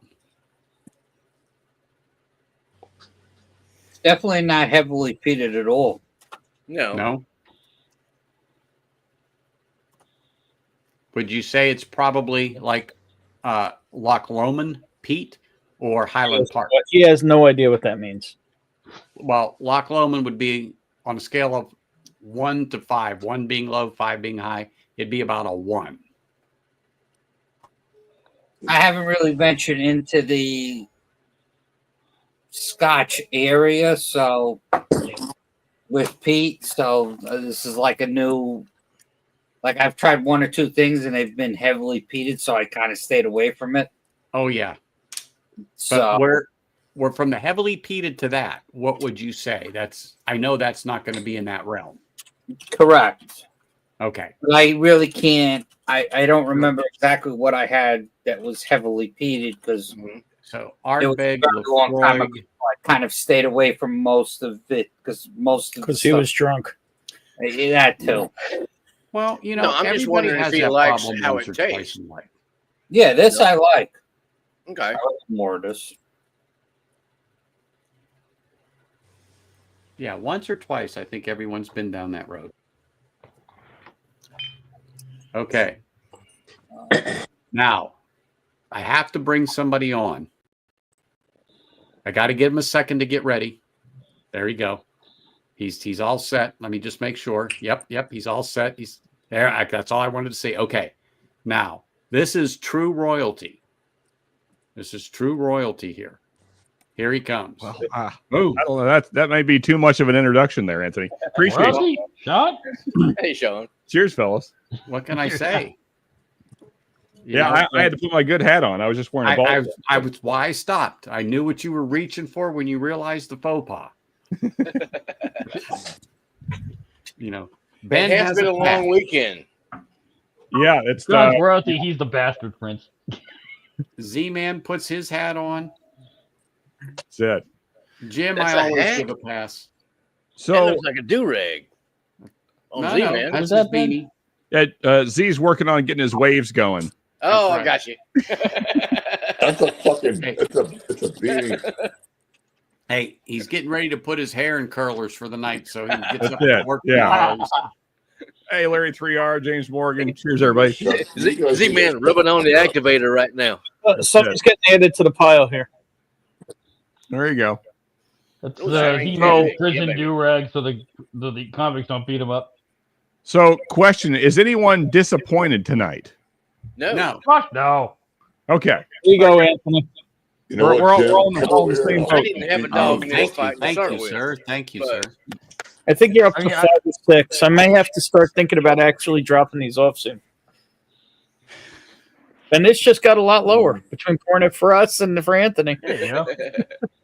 Shocked, yes. Disappointed, no. I'm going to have to do a special stream just dedicated to Bourbon's samples. There you Doing go. a lot of other people. It's going to be an ironic, an unusual blend. I'm going to have to throw some stuff in. But no, Yeah, you that's know- why I call it the Cheers and Tears stream. That's it. There's a lot of people cheering and some people are tearing, but you know, And some people are probably setting stuff on fire. Yeah. Well, Oh, yeah. yeah. I mean, in fairness, though, Ben, that was going to happen either way because Philly has to riot no matter what happens. You're not totally wrong. Yeah. but I said this, So we were I said watching a feed over on Joe's channel, and it was like a top-down camera of a street in Philly with a whole bunch of intersections filled with people, and this woman sees the cop and starts running back through the crowd and like takes down 3 people, just running full speed through the crowd. Sounds like a Philly thing to do. Yeah, it was funny as hell. Cheers. Yeah, to I would that. say, Cheers to Ken and Pops. there you go. Oh, yeah. Yeah, for Yeah, sure. definitely. Cheers, Yeah. Skull. Yes. If cheers to people Ken don't and know, Pops. I would say the only person in tears tonight, and I'm sure they're very sweet. I wish I could drink them. Is Taylor Swift. well, Well, like I'm I sure said, she's in tears because she lost a lot of money. if you're Jason Kelsey, the only ring you're getting is a. Yes. Yeah. That's Yeah. it. I'm betting that he's not going to get laid tonight. Hopefully, the little Oh, ring. I doubt that high. Hopefully, the little ring that they slide up inside the ladies to prevent birth. That was not what I meant. What the fuck? Yeah. Ooh, Thanks, John. man, get home. She is still a sexy bitch. If you say so. Sorry, Anthony. Ooh, nice, Andrew. Nice. That is a good The ring will be off. 15-year-old. She'll be moving on to the For next sure. one, just like J-Lo. Next. Yeah, you're not wrong, Ethan. Yeah, I missed the phone call. Oh. 2 weeks later, Travis Kelsey and Taylor Swift are broken up. Yeah, that was kind of the conversation once we realized for sure that the Eagles were going to lose. Is what's the bets on how long before Taylor breaks it off and moves on? We'll see. Well, I don't think the Eagles lost this one. What's I'd that? like to think their relationship is stronger than a football game. Yeah. Doubt it. But me, There was no skin in the game for me. But Yeah. the only reason why I was on the Eagle side is born and raised in Pittsburgh, so I'm a Pennsylvania for life. But So that answers my question. Since you're a Steelers fan, you were cheering through gritted teeth. You weren't like, yeah, you're like, yeah. Duck boy. Yeah. hold on, like I said, you missed the shirt earlier. Like I said, you're cheering through gritted teeth. So Right back. that's I had this on, but Poor timing. I support the farm team in Pennsylvania. And Farm team. They already crossed us me once. Yeah. You know, I And can as we- say in my lifetime I watched them win the Super Bowl twice. There you Yeah, go. and I think your team has 6 rings, so We do have 6, and we are the first. Even though Brady, people honk the horn. Oh yeah, he's got 7. Or yeah, he does have 7 rings. well, His he got relationship 7, but one of them is with the that Bucks. doesn't mean anything. But he doesn't have 7 rings 6 right with here. the same team. And so now the race is to see who has 7. And I can assure you right now, New England isn't going to do it. No, not right now anyway. And no time soon. They're gonna have to start deflating some footballs again, or Fuck you. Hey, and you know what's funny? I didn't know Brady was a commentator for Fox. Yeah. Okay, Well, I never watched a game in its entirety until this all year. Exactly. I'm with you. I mean, I knew, but the first time I saw him and the other guy, I looked at him and went, okay, that guy at least has color in his tie. Brady looks like he just walked out of a Mormon prayer service. What the fuck? Yeah. Black, white shirt, black tie. Black tie. Really? Oh yeah. I kind of chuckled though at the Duracell commercial that because it's this. They both were wearing the same suit that they were wearing tonight on the Duracell commercial. Yeah, you know, as soon as that commercial played, I said to the group there, I was like, you know, this is not helping the celebrities' case. We all think they're robots anyway, so this is not Exactly. throwing that narrative. I mean, well, I'm pouring, right? Yeah. Well, I mean, I'm you would think, enjoying you know, this Ray Energel Allen is a 17. better one, but you Look, know. So somebody pointed out on Facebook that apparently Brady is the Chiefs' kryptonite, or at least Mahomes' kryptonite, because in Super Bowls where he is present, Mahomes has been outscored 71-31. Interesting. So Whoops. Whoops. Well, that's that- present, not playing. that makes me like Brady slightly more than the complete despisal. What is anyway? Whatever. I just, You got it. You got it. That's fine. ASMR, AMSR, the We just signatory. we despise that fucking Rock. retard. yeah. Ooh. Yeah. I guess we're all gonna I guess all of us Scotch independent bottle fans are gonna have to start embracing signatory soon because Gordon McMahon's going bye. Yeah. So what do you? Well, I didn't ask because I was talking football, but what's everybody drinking on tonight? I need another Martin, fourth. Been I'm rubbing drinking might on. as well I'm go drinking on. I'm drinking. What I want to drink. What are you drinking on? What am I drinking? I'm drinking Wild Turkey 70. Looks like Glen Scotia to me. Oh, you What still is- got your Glen Scotia? Ben, do you still have your Irene Well, Tan that's pick four. in the glass? There you go. Yeah, there you go. Little JD rye. Mm-hmm. Oh yeah, yeah. Sure. That's the one there. Look Yep. at that baby. For a 10-year, that's Yeah, pretty we dark. pull that back a little That's a bit. double cask. Oh, It's a yeah, different- yeah. Jared Hansel cask goes 10 years old. Again, this bottle is 14 years old. And I'm curious to try the current stuff because I know, from what I understand, there has been a little bit of drift. And I'm trying to remember if it's that the current stuff is peated than the older stuff, and the let's older go stuff to is 15. peated than the current Nice. stuff. But something like that. Very nice, Eric. I put the lid. Drinking some Yeah. Scotch See, 21. he uses the Glen Whoa. Scotia to gargle with. He says that's all Glen Scotia's worth. Really? Well, yeah. JD would know. If you can, tell you you. can gargle with Glen Scotia, you got deeper pockets than I do. He He's got gargles way with it too and much Glen spits it out. Scotia. It's so bad. He's got way too many Glen Scotia. Well, I'm yeah. jealous. Well, yeah, because he says it's better than Listerine. Oh, of course it is. So Yeah, JD, the only Scapa I can get here is the Arcadian. That's the only one I can get here. They've If I root around, I can find an age-dated one, but they're not super common. I was surprised to see him even bring it up because, like I said, Scotland's one of the stories no one talks about, and it But doesn't have you help seen the that 16 they share Orkney with Highland Park. But Jim, have you seen the 16 around? Because I have not at all. I haven't really looked for Scotland I see- recently. I see the Arcadian all over the place, but Let I me can't see find the something 16 here. anywhere here. And that's the one JD has been praising up down I inside. can only think of one place I could find it.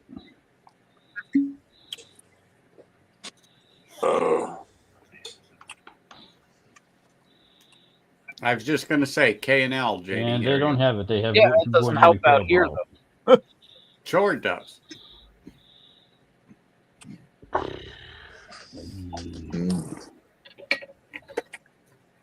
Who's that one that's close to that Scavo? Oh, Scarabus. That's what I was thinking of. Oh, I tell you what, that Scarabus, the NAS, Ooh. It's yeah, good. that's I like it. not bad juice at all. No. It's I like that for the one. money. Mhm. And then they have a cask strength. Oh, that's nice. And I love the peat on it. Yep. Mm. Peat is great. Yeah, I'm with you, Ben. I think that if I dug around enough, I might cough up a bottle of 16, but it's not readily available. I'm out. It isn't? Cheers. No. All right, later, Z. Cheers, buddy. See you, man. Cheers. Yeah, like I said, Scap is one of those stories no one talks about. It doesn't help that they share Orkney with Highland Park, but it tends to be kind of overlooked and not highly thought of. So trying to actually find a lot of the official distillery bottlings is not easy. Well, like, some around me, it's hard to find certain bottles, like Aaron. It's hard to find some of that stuff. And what's the one they got from Greg recently? Rassi, Rassi. I've They're never fairly seen it new. around here. They're fairly new. I've seen the Alarassi, but I don't remember where. So I didn't know No, what it no, was neither when did I you. tasted it until he showed us the bottle. Then I go, I've seen that, but I can't remember where. And I just because I didn't recognize it. Yeah, And it's so good. I liked it. It was good. Yes, it was. It was extremely good. Mhm. It was it was damn good, let's say. Interesting. and Hey, the, no, that's bourbon. Cheers, Mark. Hey, cheers, Mark. Oh, look See, at buddy. this. Cheers, Hey, gorgeous. The Octomore he's in is like most of the Octomores that I've had. You know, it was surprising, because you think, everybody's led to believe that Octomore is the highly peatedest, most peat in your face whiskey that Generally, there it is. But a lot of them are not. It doesn't come across that way. No. No. Like this one here. Yeah, that's the amazing thing. The 15.3, I got that one, and the ppm on that one is like 200 and some odd, ppm. So I'm thinking, oh my God, this is gonna be like Pete slapping you upside the head and face and knock you around, and it wasn't. And that's how you know you've gotten used to peat. You Well- can drink a 200 ppm whiskey, you go, eh. No, It wasn't there. We did it. no, it's not there. I mean, the taste of the peat is not there. It's simply not there. It's because of how they made the cuts and stuff. They cut more from the No, heart, I think it's the the neck of the barrel it's more clean. versus the tails or something. And I disagree. I think it's just the smoke. The peat is so clean on that. The smoke is so clean that even though there's a lot of particles in the whiskey, Yeah. it doesn't come off and nearly as It big. doesn't. Yeah, they're not burning skunks like Lafroig.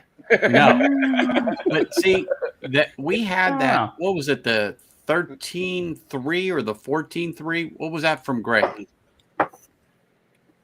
This is the ppm one. This is super heavily peated at 307.2 ppm. And that's which one is it? The 13?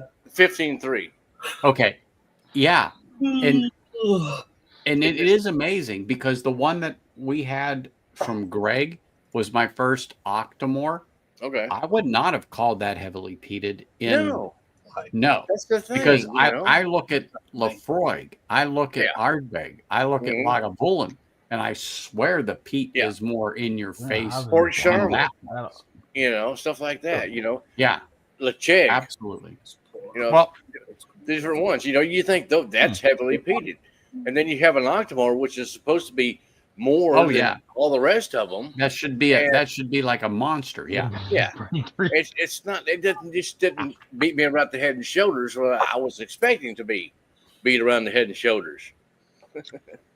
But it's good. I mean, granted, it's Here's really the thing. tasty. A whiskey that expensive has to be more refined because most people, if they True. spent that much money on a whiskey Yeah. and it just tasted like a smokestack to them, they'd be rioting in the streets like Philly.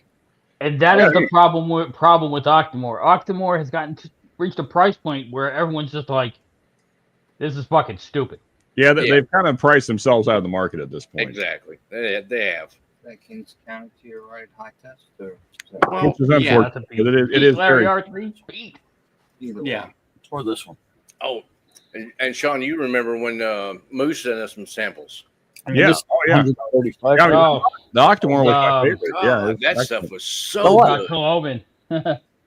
Well, this Well, he did the Coleman, but he also said like, a bunch of different Octomores that me and you and John had. Okay. Yeah, you sent 3 Octomores, I think. Nice. Yeah. One of them was finished in a tequila cask or something, and that was That sounds unbelievably really good. here, believe it or not. There was only 50 bottles of that barrel. Mhm. It's Yes. never the wrong answer. Exactly, Eric. I agree. But Enjoy- I had wrong this answer. conversation just the other day at Liquor Lineup with somebody, and they're saying, "Oh, Pete's horrible. Pete's horrible." And I go, and I asked them where they started, and I forget what they told me, and I go, I just remember, well, yeah, you jumped off the high dive and went into the water, so you're either going to sink or swim. Mm. I said, you're either going to like it or not. And That's so, not true. It's there's so many different peats. well, there is. But if you go into a Lafroig, or if you go into an Ardbeg, or even a Lagavulin, something that's up there that the peat is very forward, It's Yeah. very medicinal. Lagavulin and Lefroy, yes. Ardbeg is a totally different kind of Well, peat. it is, but Yeah. So I mean, and I agree with Ben because Ardbeg was my first ever peated Scotch, and at first I just said, Anthony, it was abrasive, but after probably the third pour out of the bottle, I was like, okay, I can kind of get into this, and by the fourth or fifth pour, I was in love. Yeah, so I mean, but it does take a little bit though. You have to give it a few chances usually. You do, and you have to learn to appreciate the taste of peat, and Well, so that's why I like to start with something not even quite middle of the road, more moderate, just enough peat that you know it's there. Yeah. But yet it's not in that range Sit here of and Ardbeg or Lefroy or anything like that. But it's enough that you get it. And I think if you do that, and just like drinks with it either. And just like Sean had said, that it took a pour or two. Yeah. Well, Scotch many years ago was my first whiskey, and I got out of it for a good 20 years. But when I went back into it, I went back into the Ardbeg, and I wanted to run my tongue across the men's room carpet to get that frickin' taste off of my tongue. It was that bad. But I went to a High West finished in an ex-peated Scotch cask, which imparted the flavor of the medicinal note within the whiskey. And then all of a sudden I'm like, oh, that's peated. Oh, well, that's not terrible. Yeah. The hook got set. And then my palate got set. And then I'm like, okay, let me try the Ardbeg 10. So I went to the Ardbeg 10. Boom, that was it. It was perfect. Yep. It was perfect. I knew what it was when I did the Pirate, the Ardbeg. Yeah, that was holy smokes. Yeah. Be right back, Anthony. So anyway, I kind of agree with Sean, with some of that Egg too. roll. What's up, Dan? Once you've had, there's a good blend.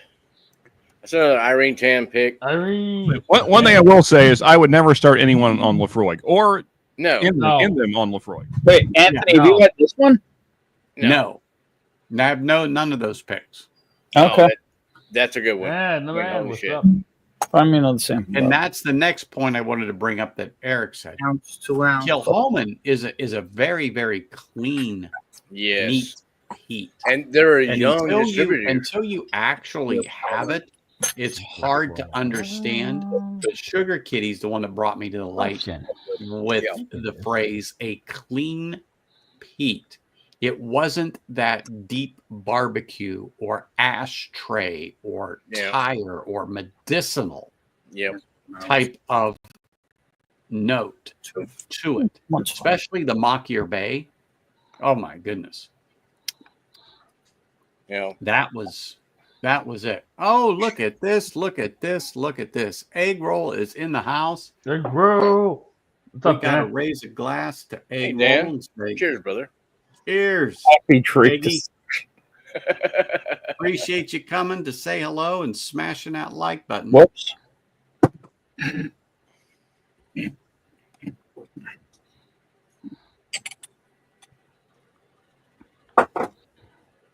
Apparently, Dan drain poured a bunch of stuff tonight, and he decided he didn't want it on his shelf anymore. Which, fair enough. We all do that from time to time. Ethan is currently drinking one of 53 bottles ever made of 130 proof single barrel, 15 gallon, 7 or 8 year Kings County rye. Larry, he is not suffering. Somebody's got expensive taste. He looks like he's Somebody's suffering. got to drink. Man. I is not suffering. It's fucking good.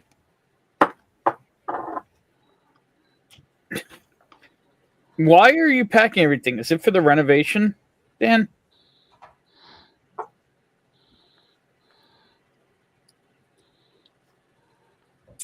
There There you go, Dan. I'll pick this over the Angels Envy. That's for damn sure. Angels. remodel. Okay. Oh, okay, Dan. Cool.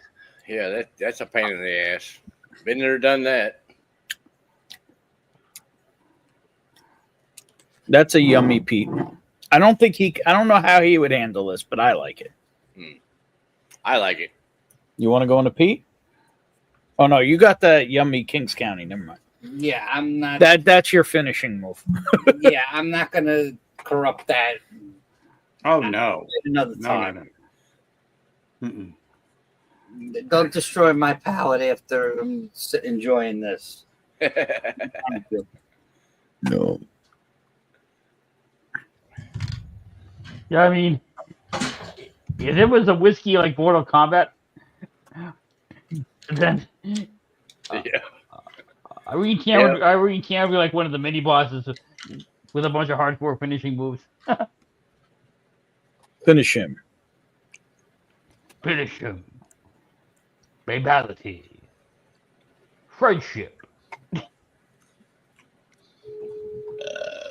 Hey Ben, What's up? Oh, cheers, Dan. you see Vegas Art's question?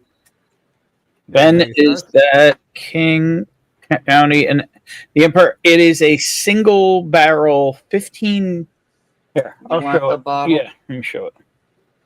Yeah. Yeah, I gotta put this label on before I forget. Another one that says Anthony on it for some weird reason. Mm-hmm. Oh yeah, that's what I like to see. Reminds me Glasgow of what it's blend, like to yes. be thunderstruck. Yeah. So first of all, look at the color of this shit. Yeah. Oh, that's like Looks a little motor. dark. A little bit. Looks like an ender door. Signed by the master distiller. There you go. So here's the non-crazy details.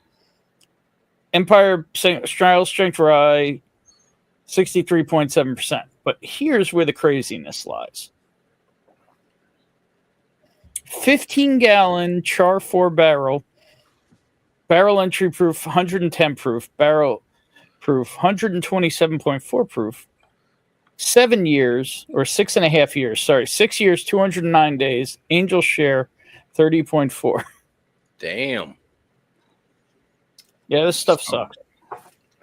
So I also have another legend of whiskey here who wants to pop on. Oh yeah. And Bring we him on. thought we were stepping up when we had Sean come on. Oh, well, Well, okay. wait till you see this freaking glorious bastard that's ready to come on. Well, Here he is. Boom. What's up? Bobby, look what's up, at my man? this. Bobby, what's up, man? Wait, Look at alive? this. I'm no see. Generates, man. I'll He's tell you what, alive? I haven't heard from Bobby in months. I haven't Dude. heard from you either, so I thought we were both. Bullshit. I am on every stream. Yeah, You well, know not. You're That was not a good night when Bobby shows up. dude, Anthony. Good to see you, brother. Dude, it's Bobby, so I am great in to see you. I am in every one of your freaking lives, and you know that's true. And you know what? No, what I need to see now? If Cheech hops on, Who? we need Cheech to hop on. Yeah, We need oh. Big League to hop on. I Good mean, I hope. man, we will really get some of the. If Marty would wake up, Nice, Eric. you know. Anthony, you mentioned Sugar Kitty. I haven't seen him in chat in a while. Is he? Oh, he's fine. Yeah, no, I he's just not talked on. to him today. I He's saw been on Ken's live. Sugar Kitty was on my last stream. Okay. Good. Fucking bomb. I was too, but Bobby doesn't remember it. I always remember I everything. saw him on Ken's stream this morning. Yeah. Okay. Well, good. As long as he's doing good, that's all that matters. He's good. Yeah, he's rolling on along. In fairness, I only go late, so that's probably why I haven't seen him. And Stacy, yeah, bro. I've seen him on Aquavita, the V Pub. Yep. Yep. Yeah, he's on that one there. I'm on that one a little bit. That is one stream I've never understood. You got to I don't listen really closely. say much on that one. Yeah, you Well, it's got to not listen that- closely. There's hundreds of people in chat, and there's literally no chat interaction. There's some. wouldn't say there's Oh, none. You know, he minimum. highlights chats and interacts that way, but he's Well, not going to every open up once and bring in a people while, on. But there is, it's like chat is its own separate thing from the stream. Mm-hmm. It's a bizarre entity. Kind of. Yeah, I mean, it is to a degree for I sure. get what you're saying. So, Bobby, let's talk cigars. Let's talk it. What are you releasing? Because if people don't know, this man is a connoisseur when it comes to cigars, and he actually has his own line of cigars that's been out, which I can say I have some, and I will say, Bullshit start. and this is unsolicited, but they were damn good, and that was their first release. Well, thank you. Yeah, Wait a minute. We had 2 releases. This is Ethan's contribution to the stream. Oh, You them getting the ring. Oh, well, like I said, because he's getting the ring, it's a you know what. Good. Yeah, it's the suffering.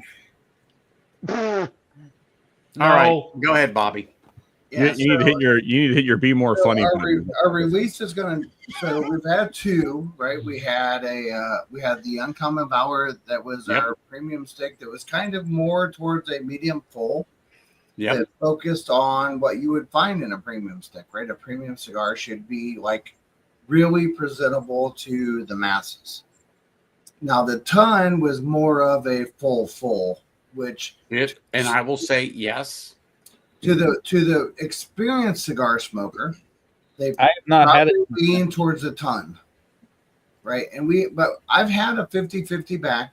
So the next release is going to be a Cameroon, which is a Cameroon Puro, which is a full Cameroon. So that'll be the next release. That should come out. So we are in February, March. I would say by the beginning of May.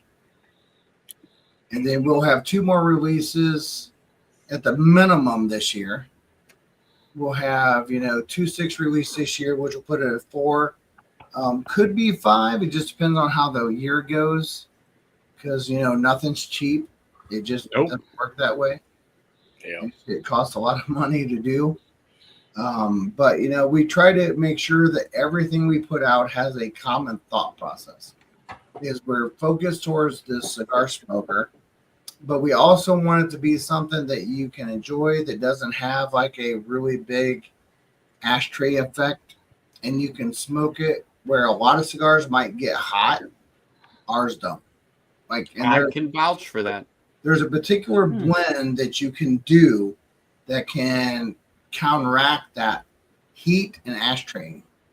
And we've been privy to understand what that is, and that's what we kind of focus on, so that you get the most out of your cigar, and you're not putting it out too early. Mm-hmm.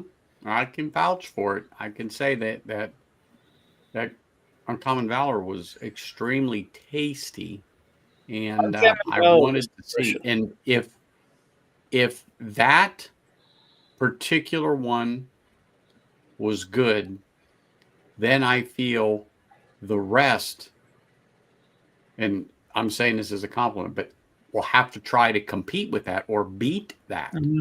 Well, I think the quality rivals the top manufacturers out there. The quality is in those sticks. And I'm not saying it because Bobby's here, but I'm just bringing it out to the people that are here that I haven't tried the ton yet, but I can tell you the Uncommon Valor is stellar. Yeah, so I mean, the thought is like, it was more than just producing a cigar, right? Like I took a lot of time to actually drop a cigar. Like I wanted it to have certain profiles. One, I didn't want it to have an ashy note in your mouth. And I also didn't want it to get hot. So a lot of times people get to, like, let's say a novice smoker and even an experienced smoker, but even then, like an experienced smoker will suffer. A novice smoker will not. And so I was with Michelle Rojas from Iron Root, and she only smokes until a certain point. And then she was like, wow, usually cigars are really hot and I can feel it on my hands. I can feel it like in my mouth.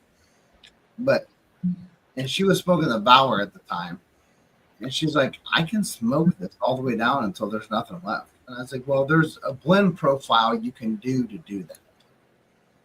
So, and a lot of people may or may not know this, but there is a certain ingredient into the filler that can sway that significantly.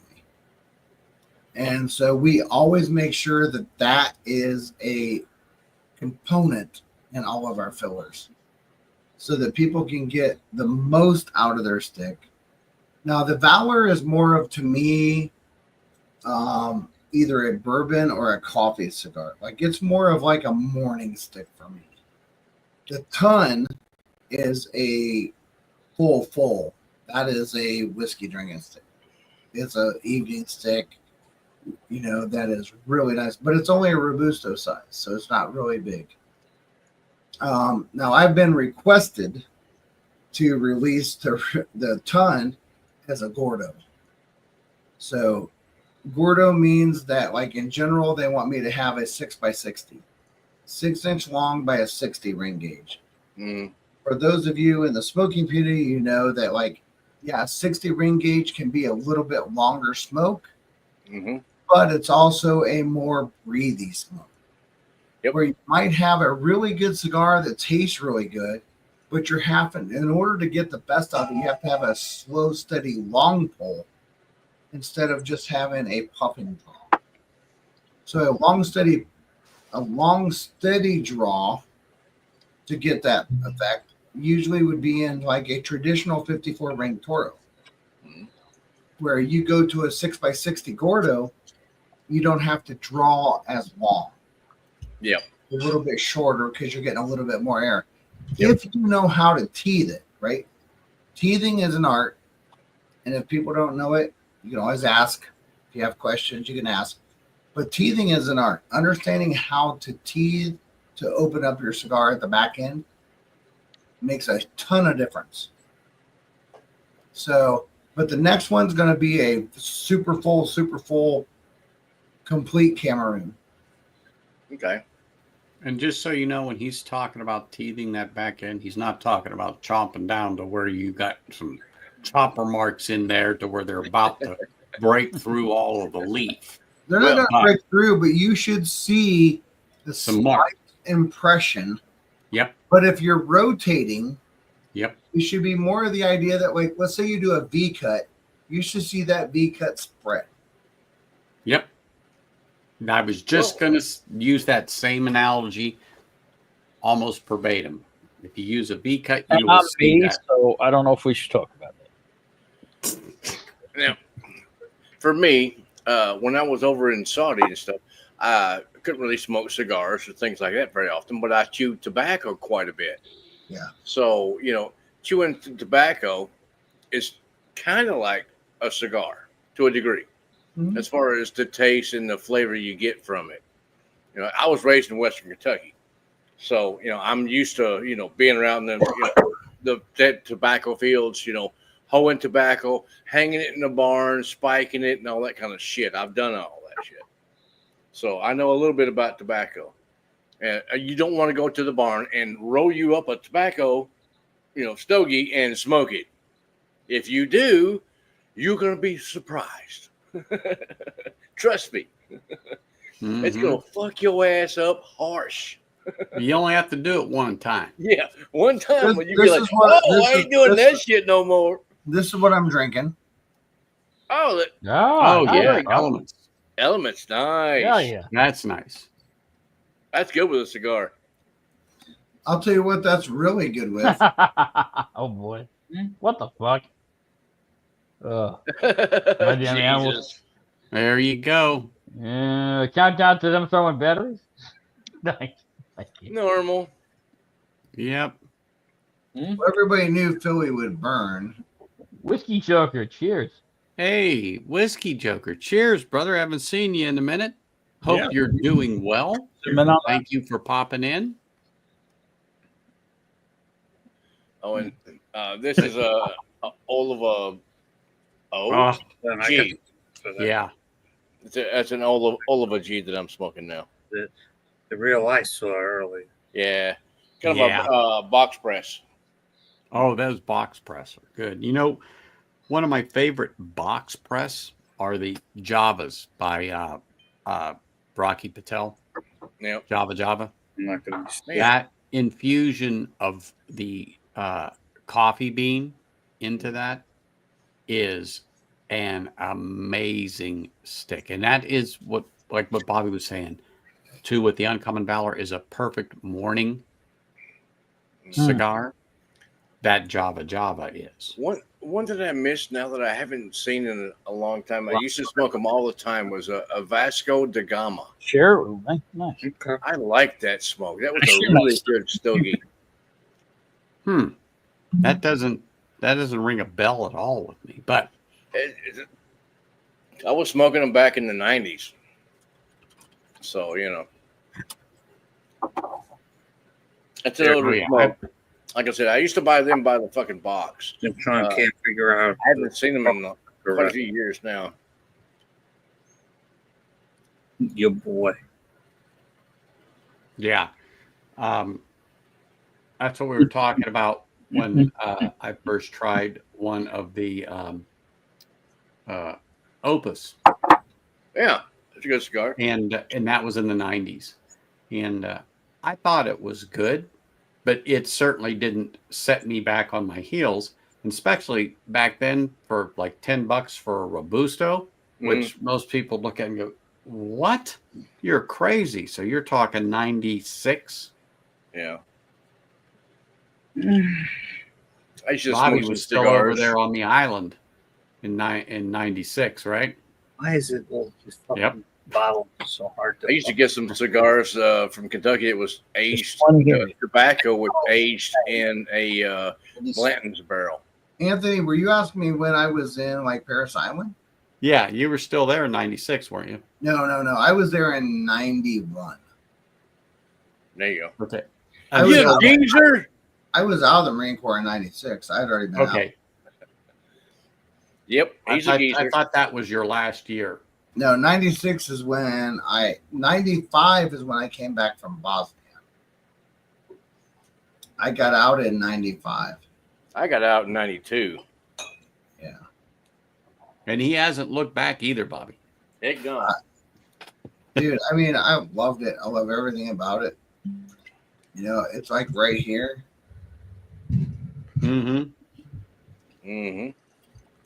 Semper Fi till I die, but you know what? Everybody that signed up to do anything. Oh, that's what I thought you had. Sorry. Yeah, Edrador. Oh, I have a sample of that I got from Jim. So when he pops back in, I've been needing a reason to kill it. It's right here. I'm going to kill it when Jim comes back on. Oh, non-chill filtered and no color added, baby. You can see the glorious handwriting and everything. Oh, yeah. Ben's going to pour that. That's the Caledonia. Mm-hmm. And I need to pour another one. So, well, I was trying to figure out what I could chase the Irene Compass box with, so this will work. Yeah, that'll do it. Well, you know what? Yeah, that I should actually compliment it really well. The question is once I get these delivered to Anthony when he tries them, what his bill's going to be the next time we go up there.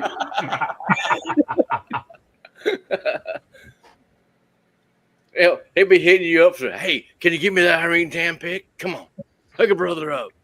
Give me another hit. Give me another hit. I mean, I'm almost like her hand delivery service, but yeah. Oh, I know. Yeah. So, she's fantastic. I think I'm since we're actually working on a stream with her and her and Stacy together. Oh, awesome! Irish. That'd be fun. Yeah. You know, I'll tell you what, Mark. I think you're the only person that I've ever been on a stream with in the last 2 years. Oh. That had a place to smoke inside. Mm-hmm. I've got an exhaust fan here. This is a separate building from my house. Oh no, I'm in my house, but I have an extreme exhaust system in my house. Yeah, exactly. Have you upgraded it since my last visit, Bobby? Yeah. Is it still going out the chimney? Oh yeah. Okay. The old wood burning chimney has a.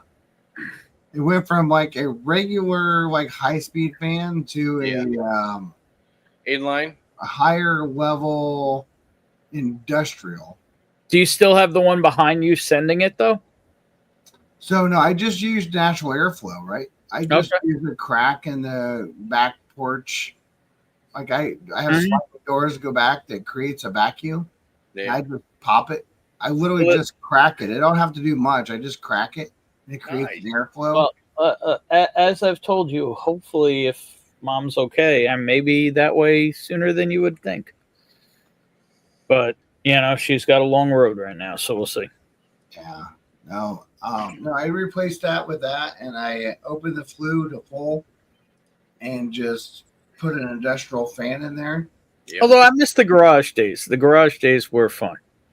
Hey, listen, the garage days worked great. I mean, we had that down pat. We understood how to do that. And like when, now granted, I run a little bit hotter than the average human. So I'm usually like, most people are like, it's kind of cold, they stay in. I'm usually out grounding in the yard barefoot in the snow. Yeah, not this back there. Yeah, freaks. That doesn't bother me at all.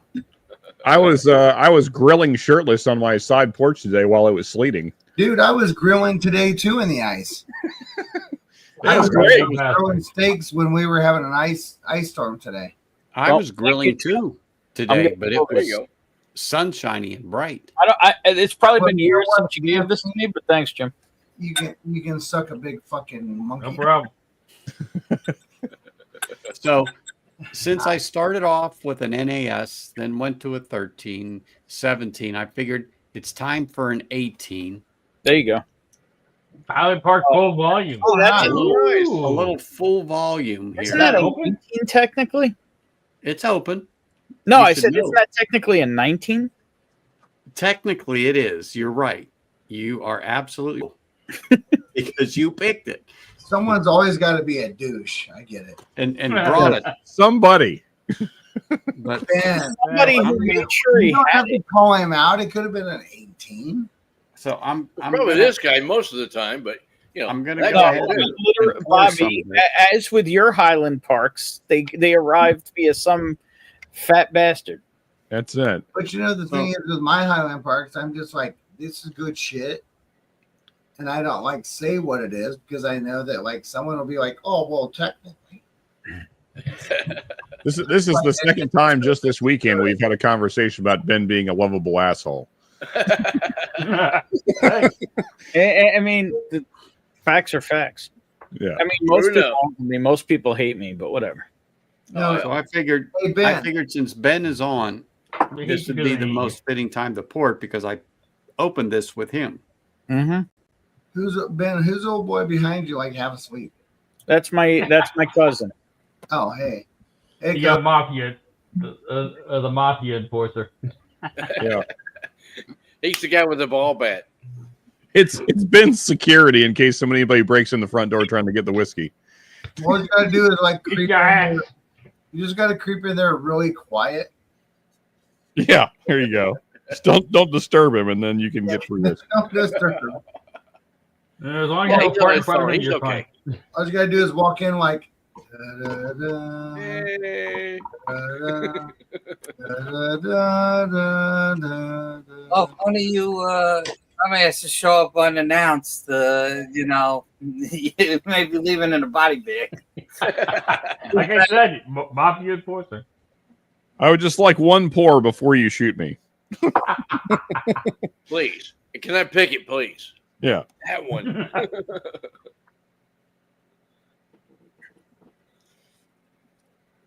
I would agree with that. This has a beautiful nose, but you know what's funny? To me, the peat is so light on here that I have to search for it on the nose. It all depends on what mood I'm in, whether I want to just end it quickly or if I want to just use my fists. So let me ask you this, right? So this is like a general, like honest thought, right? So when you are really comfortable drinking peated scotch, Mhm. I'm not talking like lightly peated, like it could be heavily peated. Mhm. If you've drank a lot of it and you find that that's in your wheelhouse, and you pour something that's more on the general peat, not like gentleman's peat, but regular peat to high peat, Yep. do you notice the peat as much now that you've gotten accustomed to it? No. Or do you just find the fruitiness Yep. that's very Yes. apparent? Yes. It's a whole lot easier to go right I past would the, say- the peat in your face, and you pick up all the other notes, the Yeah, fruity notes. So I would- I have this general thought that like when you get really, really accustomed to peat scotch, God, Edrador's good. you're so used to it that you almost don't notice the peat anymore. You literally just find all the fruity loveliness of it. So that was, I would say that if I'm drinking a peated scotch, I'm usually disappointed if it's very low peat. the first to third pour, I think you still get the peat punch. You know what I mean? Like it. Yeah. When you I first think you have to look for it. Right. Right? I think you have to look. Because But like, what- I've had plenty of peated scotch that I have to sit there. Like I had tonight. Like I have a. He's a second cousin, but it's really like a nephew. And we were sitting there talking, and over the last, because we run poker nights here once a month, and he was here, and like I've given him bourbon, I've given him rye and all that stuff, and then I gave him some scotch. He is absolutely, without a doubt, a scotch dude. As a newbie, Yeah. as a newbie, and so I gave him Lafroig, Okay. and he What do you think of that? loved it. Oh, he's a freak. But his very Cheers to him. his very first note he gave me, I said, "What's it taste like to you?" He's like, "Fruity." It's like Mhm. really fruity. I don't know what the fruit is, but it's fruity. Yep. I said, Yeah, "Do he you went- notice like any weird smoky or medicinal?" Great shot, fantastic. sir. And he didn't notice any of the bad notes that you would Yep. expect to get from like a Lafroig. The Yeah. iodine, the band-aids. He didn't get hate. into that. He just got fruit. I said, Hey. so I told him, like, because he's been trying whiskey for about 3 months, Mhm. really general. And I told him, I said, his name is Spencer. And I say, Spence, I'll tell you right now, I think you're a Scotch dude. Because the thing that he really likes every time, and he falls into it, is Scotches. Yep. I Especially give- the I sherry give him- finish stuff. Well, I gave him a rye, a really, really good rye. He's Okay. like, wow, that's really hot. Mm. I was like, well, it's not really hot. It's just the spicy mash bill of a rye. Yep. So you might find that this feels like this burning note, but it's not really because of proof, because it wasn't really high proof. It was just a really high rye. It was Mhm. actually a straight rye. And he's like, wow. And I said, well, that wasn't that high a proof. He's like, I didn't really care for that. I said, well, that's okay. You don't have to. Like, I'm trying to help him find his whiskey palate. Yeah, of course. That's And so awesome. I've had him try 4 different scotches and like what you would consider like peaty, non-peaty, traditional, and all that stuff. Yep. And every scotch I've ever gave me, he's like, this is delicious. I was like, dude, I think you're a scotch guy. There you go. He is. For sure. And I Yeah. think so far his favorite's been like a close tie between Bruichladdich and Lafroig. Oh, okay. So, Good Grace, idea. I believe this sample is from you. I'm finally polishing it off. Oh. I think this is yours. Looks like your handwriting. Yeah, it kind of looks like my Octomore Octomore. Yeah, 14-1. Yeah. 14-1. Yeah. Yeah. I got Appreciate that it, man. one. Yeah, it's good. Very tasty. Why do Yeah, you now have that one is peaty. why do you That have one mash comes and across wrap? as peaty. Why do you have mash and wrap down there? Oh, that was yesterday's stream. I forgot to change my name. I was like, you're definitely not that. He actually is. Yeah, I mean, he is. not currently. He's not really. No, I mean, yeah, I run a hip hop stream about twice a month now. Yeah, well, that's funny. In general, because you have like a button-up jean thing and a cowboy hat on. So No, this is. I guess it probably looks that way on camera. This is just like, I don't know what cloth this is. It's not jean, but it's actually gray. It is coming across kind of blue though. I see that on camera. I Looks feel blue like on you camera. absolutely know how to dance the achy breaky heart for sure. No, I'm sure he that's, does. that's what's funny is, I mean, I like country, but like when I say country, nothing on the radio. I like real country music, which hardly ever gets played anymore.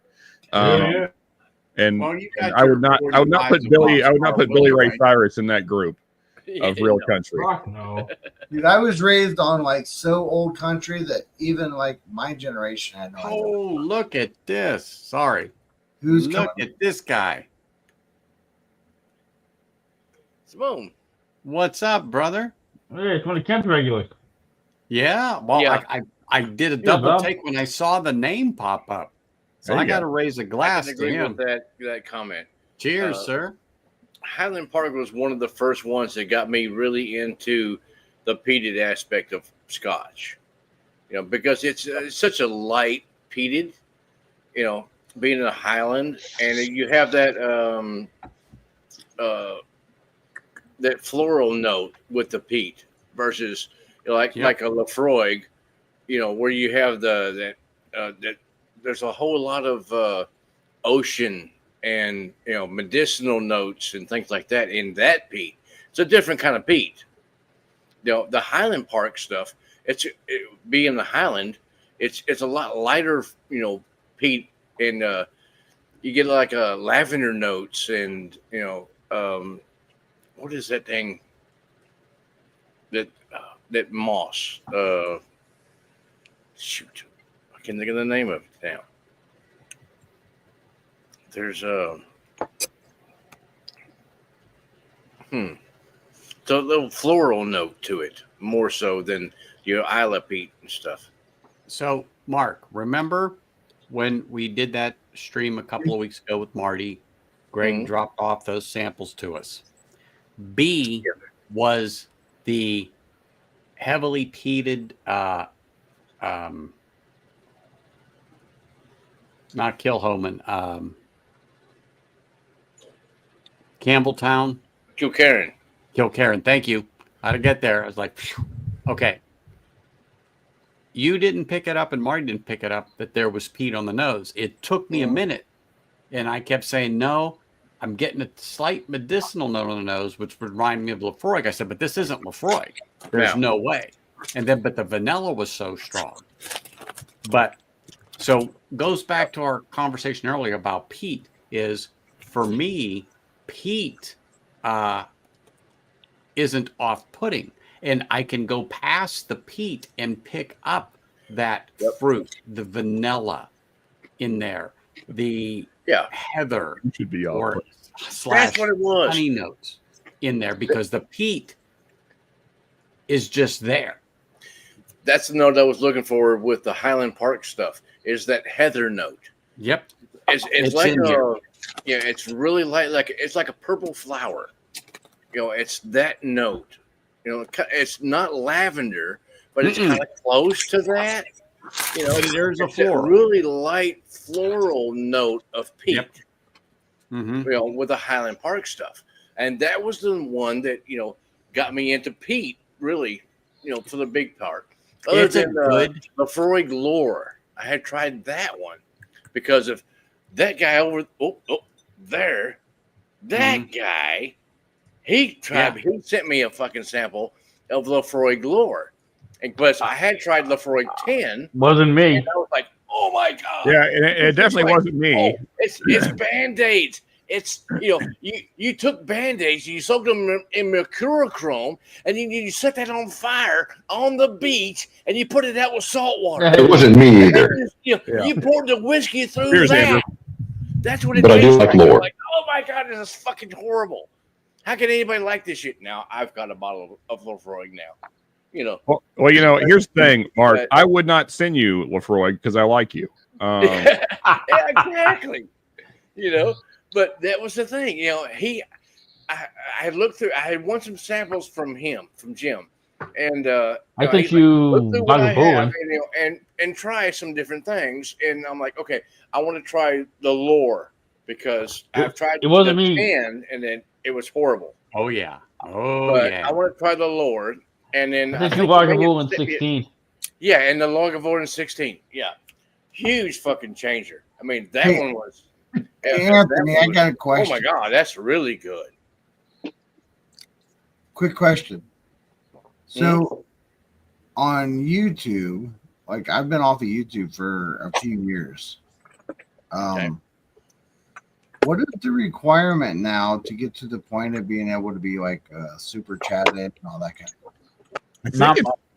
I think I it's think only It went down. 500 subscribers. it's only 500 subs and like 2,000 watch hours. It's like half what it Something used like to. that, yeah. Okay. I thought so because I was looking in there for like super chat stuff and I was like, well, I know it went down, but I didn't know what the number was. So I just finally hit over 450 subs after You're at almost 4 450. years. Oh, you're at 450 something. Yeah. But Yeah, the lore is awesome. so yeah, I've got the watch hours, but I don't have the other 49 subs on there to get to that. We got to Bob, tell you what, if you send me some Japanese turkeys, then I'll send you some Lefroy. For sure. You know what? You just tell him you want some turkey salt, Sean. There you He go. can get you some turkey salt. I know. And he's like, how the hell does he know about turkey salt? All right. Well, I'm gonna let Andrew Anyway. take my place because I need to go to bed. I have to be in work at 6. Oh yeah. All right, It's been a Jim. pleasure, guys. Hey, A lot of fun. I cheers, will need Jim. to Great hanging show- out with I you, will- brother. Hi, Jim. I will try See and you, show buddy. up a little more often. I missed this. Jim, Guys. We miss you. thanks for popping Peace love in, with brother. you, brother.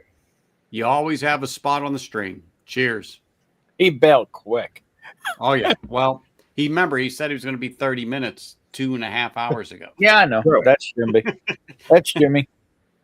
True enough. I got to I work said tomorrow. that Too. myself. Now, if you really want to get to know Jim, just so you know, when he was on with Joe earlier, he might have given us the Russell view. Just saying. That's right. That's But- good to know, I guess. He heard. Well, I guess thanks for sharing, Jim. Yeah. Yeah. Perhaps we should be thankful that he doesn't have Ben's camera. Well, you know what? I have to give him his credit. No. Will Oh, there God. more? I'm going to say this, but I'm not sure. Yeah, I tried to say. That's for sure. Oh yeah, there's some in there for sure. Woo-wee. I But gotta it's say, my not favorite the- Jim moment. It's not Just when your he normal teleported straight off. iodine Lefroy, No. Band-Aid-y, It's medicinal. got some. It's got some of it. It's got Oh, yeah. a little bit of it. I I mean, was it's just gonna- my third peated Scotch in a row, and it's definitely the most. It's up there. Medicinal. Definitely the Kinda most. gets you. Yeah, kind of slap you around a little bit. Definitely the most offensive. There you go. I like it. You're It's saying not necessarily a bad offense, but it is. No, But it it's kind of in your grows face. on you like a fungus. that feels like an apt description, Mark. Yes. Yeah.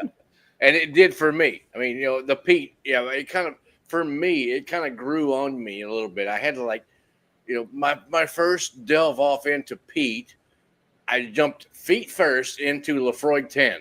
And I'm like, oh my God, this is freaking horrible. I did not like it at all. And I wound up giving the whole bottle away. I gave it to my brother. I said, here, try this. See if you like it. If you don't like it, give it to somebody that you think would like it.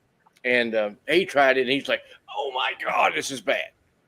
And I have a neighbor Interesting. that is a Indian guy, like Dot Indian guy. And people say I'm the offensive one. Holy shit. I don't know what it's not like a Native Yeah, American like, Indian. no, He's a dot not Indian like that. guy Like that. with Yeah, the red okay. dot. You know what I mean? I'm not being offensive, but and Oh, anyway, fuck. it's his neighbor, and he's like, "Hey, do you like this?" He give him a sample, and he's like, "Oh fuck yeah, this is awesome." So he wound up giving that bottle to him. Good I'm time. like, "Hey, that's great. Pass it on." And I didn't like it at the time. Now I do, but at the time I didn't because I hadn't grown accustomed to it, and it didn't suit my palate at the time. Since then, Anthony, you may get an email tomorrow saying that your stream is not suited for all audiences. Oh, I guarantee you it's not. But that's why I put that it's not for anyone below, let's just say 21. Oh, don't worry, Mark. I get that email every time. I feel like I didn't do. I always feel like I didn't do a good stream if I don't get that email. When you set up your streams, you don't say that it's not for minors. No, I don't care. I feel like you should know that I don't care. I never care about what you do. Yeah, that's just like a default setting on my channel. Oh yeah, I don't give a shit. Are you rubbing your head on the mic? Probably. I can do that. Exactly right. It's right in the title. But do we have an update on the level of destruction in Philly? Oh, yeah, apparently people think that there's one thing that I thought I saw that was like people were trying to tip over an ambulance. Yeah. Yeah. Don't doubt that at all. That's an ambulance driver. The lights would be on and people would be underneath the ambulance. My thing is celebrate, have a good time. But why? What? They have taken over a garbage truck, says Dan. Yeah. It just doesn't. It feels like a very Philly thing to do. Well, I hope they're picking the trash up. Garbage truck. No, I'm sure they are dispersing it. Yeah, I'm sure. So, Andrew. My thought was, because I'm not a big football guy, and the guy that won the Eagles quarterback, his name is Hurts. Yeah. Or something. And I was thinking, like, the thing I'm going to be seeing tomorrow, like on Facebook and other things, is, hey, Kansas City, Hurts, don't it? Oh. Yeah. Yeah. But I'll tell you what, I may be completely wrong. I don't know. It may not be tomorrow. From my perspective, the MVP should have been the Philadelphia Eagles defensive line. Yes, for sure. Absolutely. Oh, yeah. They kicked that. Hurts didn't win it. The defensive line won it. Yeah. How many? I'm surprised they gave it to him. I mean, honestly, I'm saying he was good. I don't know that he was. I would say he made some good the only reason they won is that like the defensive line did good job with no blitzes, had the most sacks in Super Bowl history without a blitz. Did they get 7? It was 7's I don't know what the actual number was, but I know that they came back and it said it was the most sacks in Super Bowl history without. Well, then they got over 7. I think 7 was the number. Without a blitz is the caveat, though. The thing was there was no blitz. There was never a blitz. They never had to blitz anybody. Yeah, they were just pushing through. Yeah. Yeah, they just were covering the receivers, and the 4-man rush was winning. Well, I mean, they talked about it before the game started. The average height and size of the defensive line is like 6'6", 338. That's the average size. Oh, yeah. Jesus. No, that was the average. That was the average line of the offense. The Eagles offense. So the Eagles have the biggest guards. The guards on the offensive line of the Eagles offense is as big as most teams' offensive tackles. There you go. Jeez. I was drinking, so don't trust anything I said. Yeah, no, it was all about the offensive line of the Eagles. I thought it was true, Sean. I was believing in everything you said.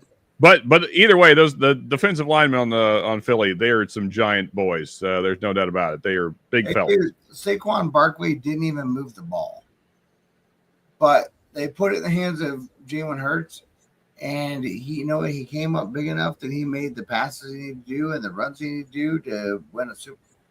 And the defense won it. Defense had 2 turnovers, 1 for a touchdown. Yeah, and had 5 sacks. I don't know why the MVP wasn't the Eagles defense. It wasn't fucking Hurts. Yeah, I mean, Hurts, I would say, was almost downright bad in the first half. Hurts was completely average. Yeah, because his defense was so good. Yeah. Yeah. Well, I mean, he made some very bad passes in the first half. To my comment, it was just it was funny because of the name of the quarterback, and it always hurts, don't it? Oh yeah, I agree with you. Just because of his name, sort of thing. But I'm a big football guy, and I don't keep up with all that kind of stuff. So no, yeah, and for sure, Dan. Yeah, I mean the defense is for sure the MVPs of the game. Should have been. Yeah, they kicked ass. It was an awesome game. I really enjoyed that. MVP of the game should have been Sweat. Yeah, I mean to keep Mahomes scoreless for 3 quarters is pretty damn impressive. Dude, by then they're like, hey, whatever, take a few shorts. We don't care. Dude, Keith Sweat on the defense, that dude was fucking everywhere. He was involved in about everything. And why he wasn't the MVP is just bullshit that they wanted to give it to an offensive quarterback. Because Yep. Agreed. They would have, without the defense, Hurts would have been insignificant. Yep. Agreed. But it was a good game, and I'm glad of the turnout. Because I mean the main thing is Kansas City lost.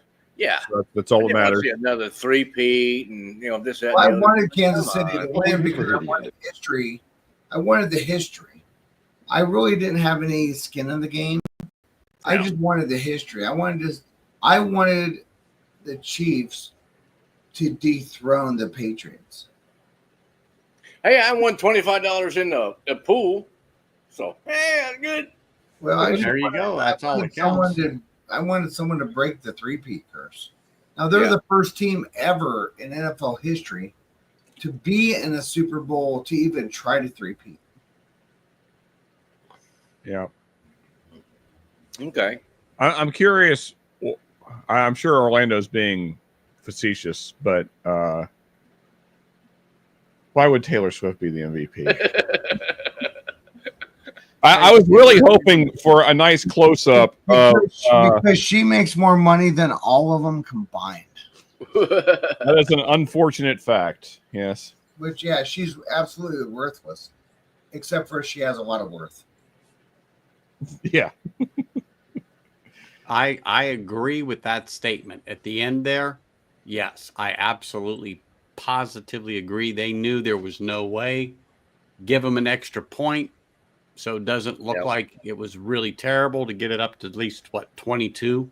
Yeah. Oh, yeah. There's no chance. Yeah, that's what we're talking about at the end of the game. Is the score doesn't really reflect how badly the beatdown was that Philly gave them. I can tell you this. At some point, it was more important to waste time. I can tell you this, and I'm not like the big naysayer of like referees and all that crap because I'm just not. But the idea that you won an entire game and there was not a single holding call. Yeah. With Jalen Hurts as a quarterback. I mean, come on. I'm just saying. Now, Chiefs were outbeat, hands down. Eagles beat them on defense. They did not call a single holding call on the offense the entire fucking game. And Hurts was never even pressured. Yep. Like that is shady shit. Like, if you played football, there's fucking holding.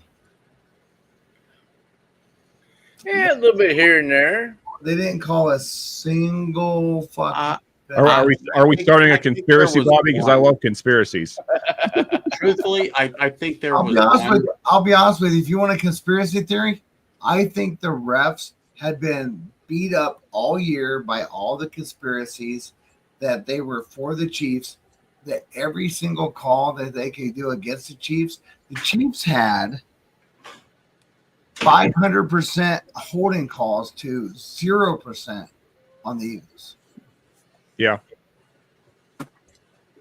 I mean, you're going to get like holding calls, especially when you're sitting in the pocket for 6 seconds. But the Eagles didn't get a single call. Now, having said that, the Eagles were the better team, no doubt about it. Yeah. But you didn't have one holding call when a guy's sitting in the pocket against the number one fucking rush defense in the entire league. And there was a one. I didn't see him. I'm not saying. I'm just saying, like, I think there was a lot of saving face. It's possible. I'm with you, Will. I mean, more importantly, I can't wait for them to investigate the DOD. But yeah, the NFL as well. Hey, when you're special, you're special. Come on. All I care about is the GOD. Let's let the go do their shit. Right? So, Andrew, I trust you're keeping my bottles safe. Going to start watching disc golf.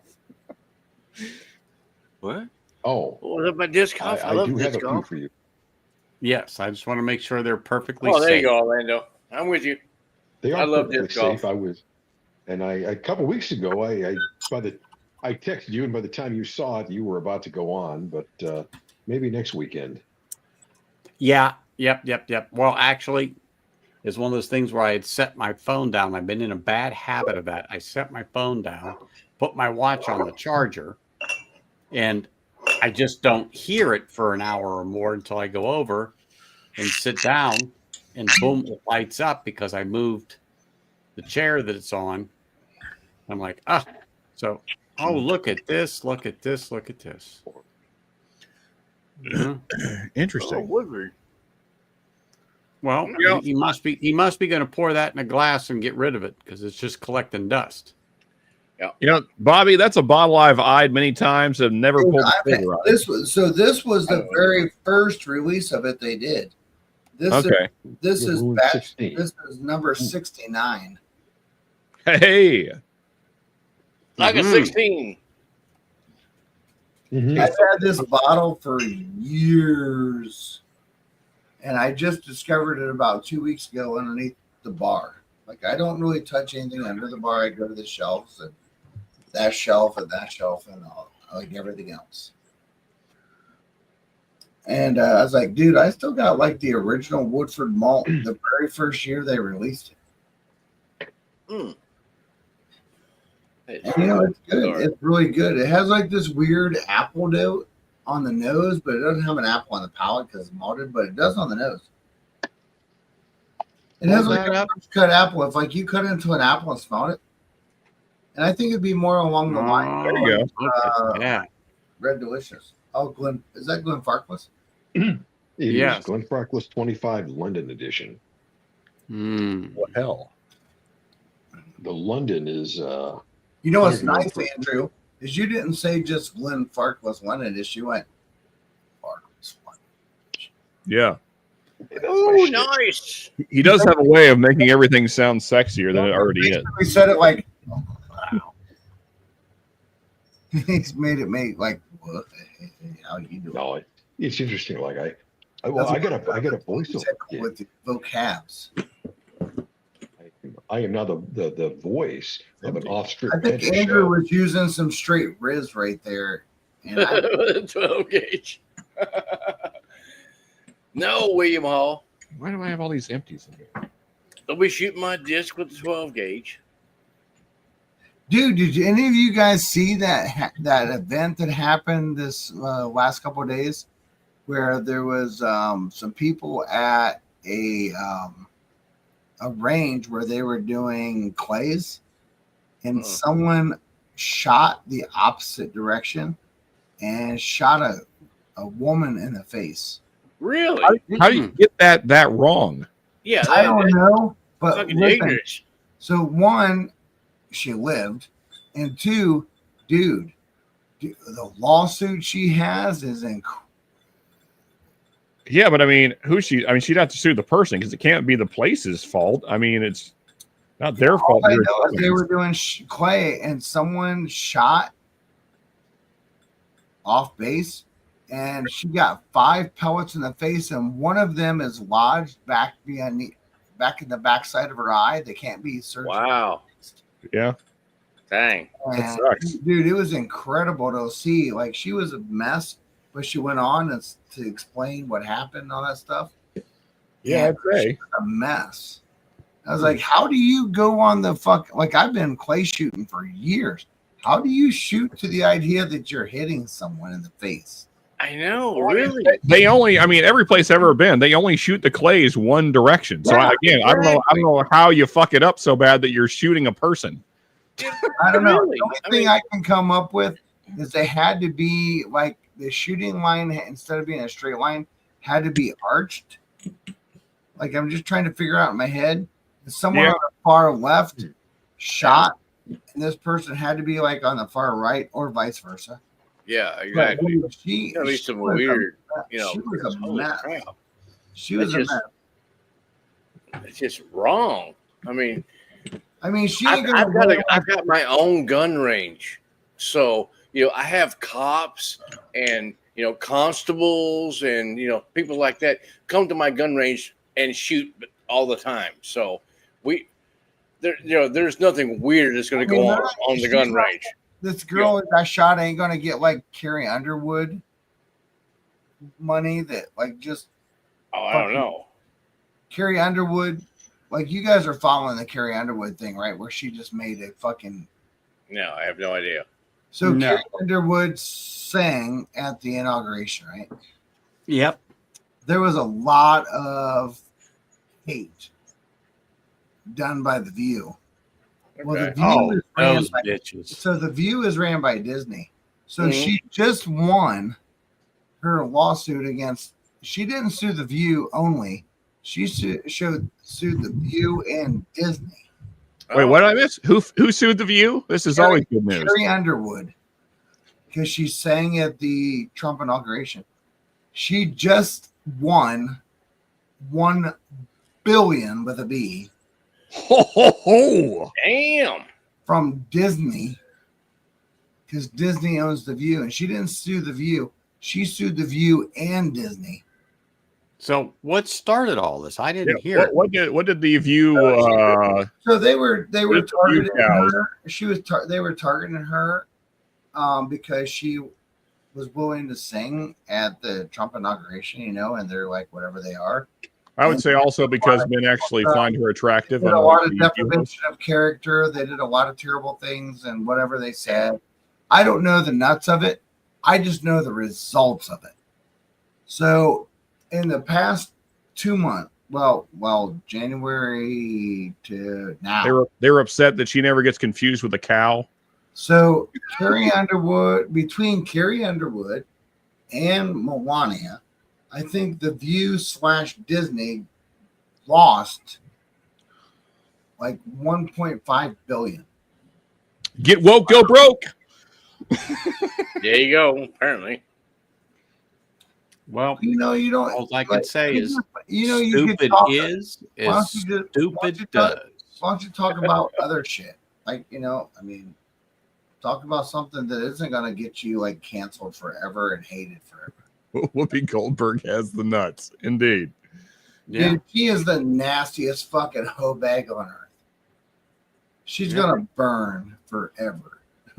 Well, her and the rest of those women, you know what? They're entitled to their opinion.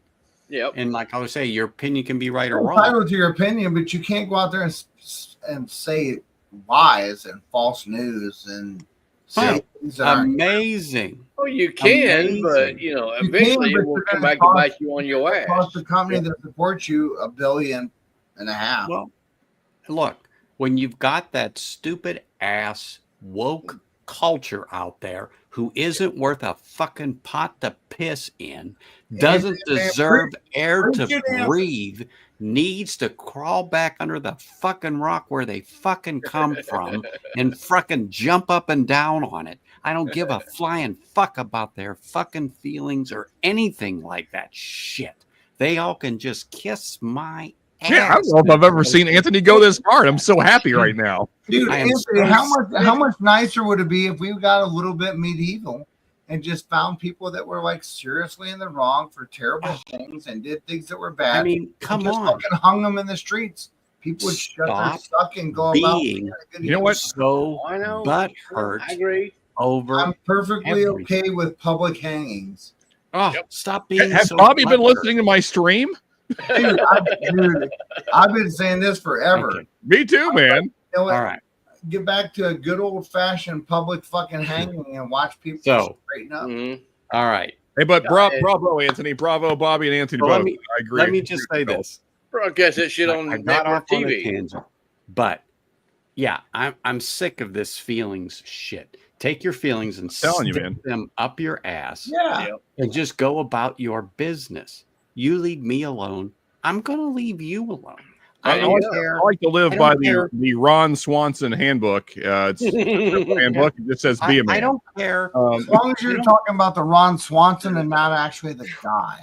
Yeah. Because he's But a you know, like I fucking said, worthless it's- turd outside of Parks and Recreation. That's true. I'm talking about actual Ron Swanson. Well, not actual because he's a character, but the character in the show. Character Ron Swanson is amazing. Yeah. The human that plays him is a worthless fucking turd. Yeah. That is So, you know, like I unfortunately said, true. I That digress. doesn't I got off surprise on tangent because that is just. I am so sick and tired of hearing about this woke bullshit, and I'm glad that somebody is finally quashing it because it doesn't need to be where it belongs. If you want to have that type of ideology or belief, fine. I am so fine with it, but stop forcing it on me and Yep. more than half of the people that say, stick it up your ass. I'm done with it. Do your thing, but you do your thing and just There you go. leave me and these other people out of it. So, you know, so it's really Believe funny. what right? you want to believe. That's You guys- fine. You guys watch the Super Bowl halftime show? Yeah. I'll tell you a funny story, and I think the only ones that will understand this is Ben and Anthony. So the gunny sent me a text, and that he said, you know, the only white thing I see in there is some sweats. He said, besides the hoodie and the short, like, you're telling me there's not a single white fucking dancer and not a white nothing?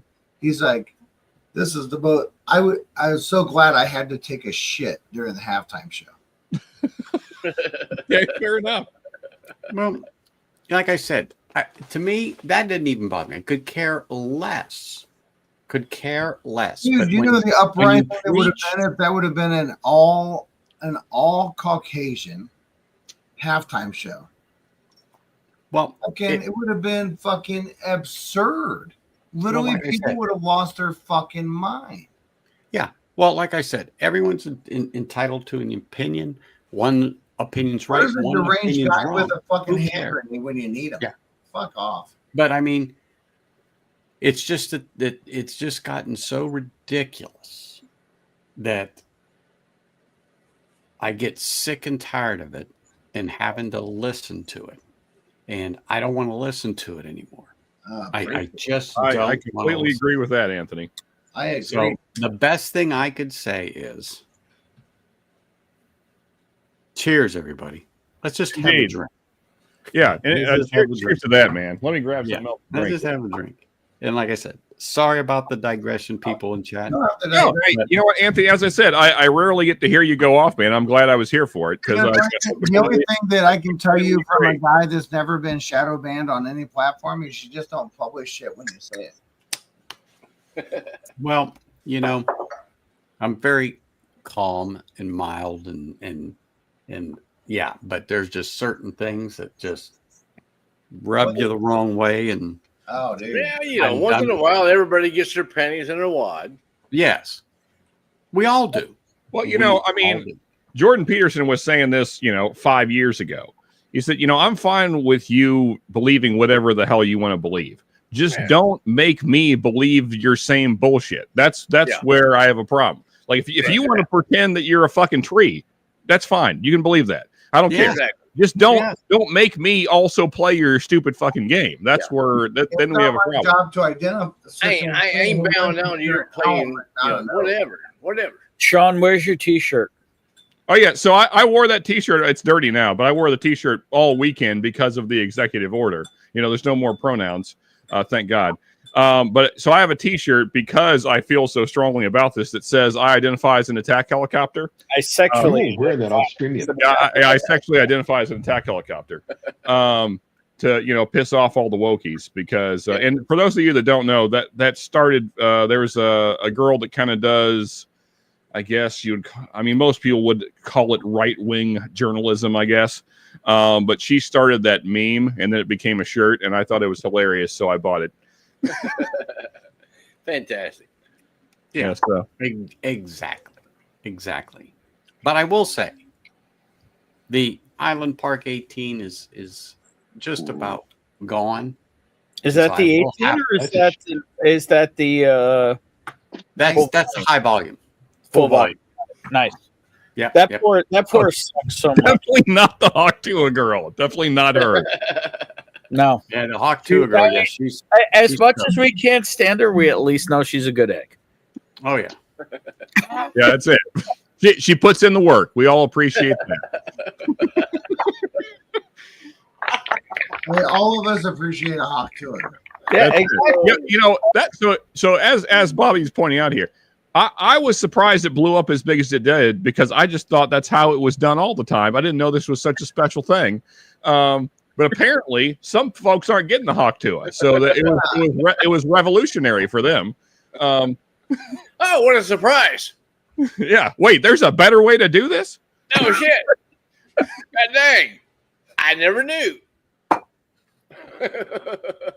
That just lets you know that most of the people are like just lost. Yep.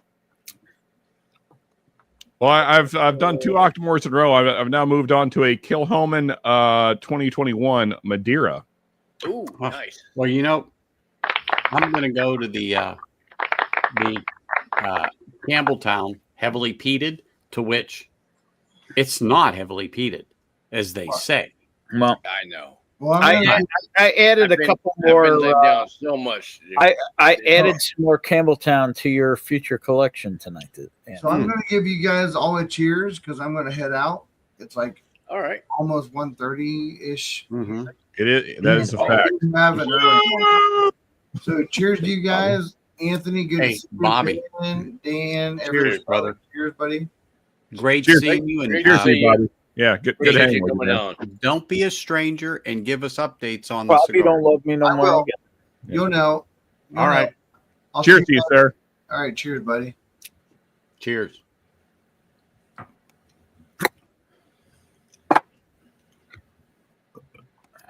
But it's always nice seeing him come on. It really is. That was You don't get enjoyable. to see him I've never often. met that guy before. Super nice guy. I like him. Oh yeah. I didn't realize it'd been that long that Bobby had quit YouTube. Well, he's always on Insta. That's for Yeah, sure. and I mean, when he's on with Chris, it very often ends up that he's on YouTube also, even though he doesn't want to acknowledge it. Fair enough. I'm not on Insta, so I don't have no idea. I would say his last YouTube stream was probably about a month ago. Oh, Even though you don't want to admit it. Oh yeah. You're central, Eric. Yeah. That was the time zone. That was the time zone I came from. That's where the Super Bowl party was. Hell, Evan, I'm over there. I'm over there too. We're double dipping, dude. We're double dipping. Yeah, but where's the other guy? He went to sleep. Did he go to? There you go. I think so. All right. Wait, who is the other guy that we're missing? The other guy. Yeah, the other guy, That Mash guy, and Roll or Mash and Rap. He's that dude. Oh, that guy. Yeah. That guy. I got you. Yeah. Woo! Boy, tomorrow's gonna be a rough Monday. Oh yeah. Yeah. How we doing, Joseph? Good to see you, man. I always look at it. I work for myself, so I don't. I'll be all right, Jen. I have to commute in a couple hours. Yeah. Oh, I was just asking how you're doing. Good, brother. Hopefully you're doing fine. Yeah, I mean, I was pretty hammered earlier, then I kind of came down because I ran out of whiskey because the Super Bowl is so freaking long, and I did not bring enough whiskey with me. That was a long Super Bowl. I'll agree with you on that one. And so then by the time I got home, I was basically sober. And then I hopped on here, and now I'm not sober again, so things are better. Well, I'm glad Yeah, we do what we did a can, stream Sean. this week, Mash and Metal. It's weird. What? I see you in, I don't know. I don't know the orientation. I see you in the upper left-hand corner Yes. of my screen. Yeah, we've been often hanging out. questioned Some would say orientation. too much, Okay. maybe. Yeah. I've been around that guy for I know way one thing. too long this weekend. Is this your stream or Mr. Great Shot stream? I'm No, trying. it's not me. No, I ain't got don't nothing to put do me with up it. there. It's definitely not my stream. You don't want me to run this thing. The only one you know for sure it's not is mine. Yeah, I've been hanging around that guy for way too many days this week. Holy crap! Yep, it's a fact. Yeah, I believe this is the 4th day in a row of being on WhiskeyTube and not sober. So Yep, I agree with you. I should probably look into that. Cheers, William you Hall. know, but Cheers, Eric Anderson. It's Love you, dude. okay. Appreciate you. we're blaming it on the Super Bowl. That's Yeah, it. it's all the Super Bowl's fault. Yeah, it's like a all-week celebration kind of situation. I know you guys didn't talk about this, and I'm really curious before we get kicked off this thing. Sean, Okay. Yes, what sir. do you think, Sean? No offense to everybody else, Sean specifically. What do you think about the performance of the halftime show? I thought it was okay. I mean, so Kendrick played 2 songs that I don't love from him. I don't love Turn the TV Off. I would not have chose that as a halftime song, but I mean, I know it's done fairly well off this new album, so I get that's probably why he was doing it. I would have liked to hear more of his older stuff personally. But I mean, I was very happy when he played DNA, and obviously I was super happy when he played Not Like Us, because I mean that was the moment we were all waiting for, even though Fox edited the shit out of it. But No, he actually stopped himself from saying any explanatives. Yeah. I mean, I know he was also editing himself, but also Fox did their own editing on top of that, which was probably unnecessary. Yeah, definitely. But nonetheless, I mean, I was very much looking forward to 76,000 people singing along in unison. Certified Lover Boy. They all said certified A minor. Yeah, pedophile A minor. They did do that, by the way. Yeah, you did get the A minor line in there, which was great. I mean, at least 2 people took L's tonight, and that was the Kansas City Chiefs and Drake. So holy crap! The Kansas City Chiefs at the end were just trying to make the score respectable. That showed them less respect by trying to do that. Yeah, I mean, I would have respected them more if they would have just finished the game, said, "Hey, you know what? We lost. They were the better team this year. Cool." But you know what? Kansas City can't do that. They got to throw a long bomb when the Eagles are letting up on defense. That was terrible, man. I thought that play was a terrible play. I thought, man, come on. And you know what? The Eagles didn't come back when they could have. When they could have, they had the ball on their side on the 40-yard line. They could have easily just went and scored again. Yeah. But they put their backup quarterback in there and said, "Hey, just kneel down and see what they do." Yeah, for sure. Yeah. And Well, fair point, Dan. That was awesome. Yeah, I mean, putting the backup quarterback is disrespectful. Like, yeah, in the Super Bowl. They're like, you know what, you guys suck so bad, we're gonna put our backup quarterback in. Yeah. So I thought that I was like, oh man, they got to score now. They just got to score on them, even though they don't need it. They just got to score. And that would have been very funny. Yeah, and then they put the backup quarterback. I was like, oh, okay, I get it now. I was like, yeah, just do that.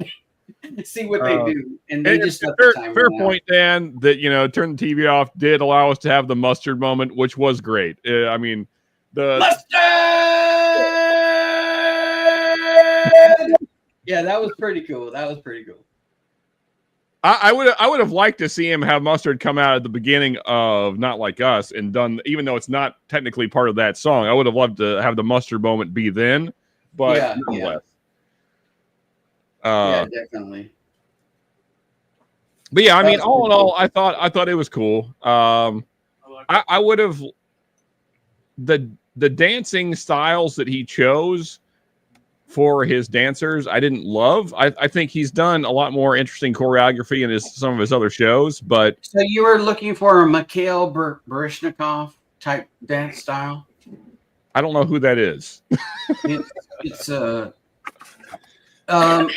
know Anthony knows who Mikhail Baryshnikov is. I'm gonna guess Russian, but he's definitely Russian. There you go. That's a good guess, Mr. Great Shot.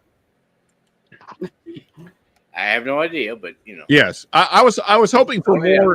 I was hoping for more sea walking and that style of dancing. Honestly, I was hoping for like an organized, like all the dancers doing the sea walk at some point. It never happened, but yeah, that was hilarious.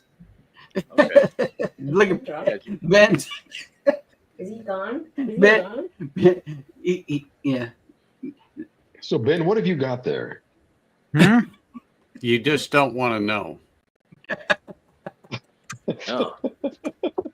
He's sea walking while it looks like a corn dog to me, but I don't know. Well, oh look, that is a bagel twist. It looks like challah. That is what it appears to be. Bastard. You bastard. Hey, bagels. Andrew, who are you hoping for tonight? Were you betting on the Kansas City Chiefs or were you betting on the Eagles? Oh well, I was rooting for the Eagles. I didn't think they were going to pull it out, but my thought is I am already so sick of Patrick Mahomes. Even before he won one Super Bowl, every time a pig to crap on a parked car in the state of Missouri, it reminds a sportscaster with a hot mic about how much he loves Patrick Mahomes. Yeah.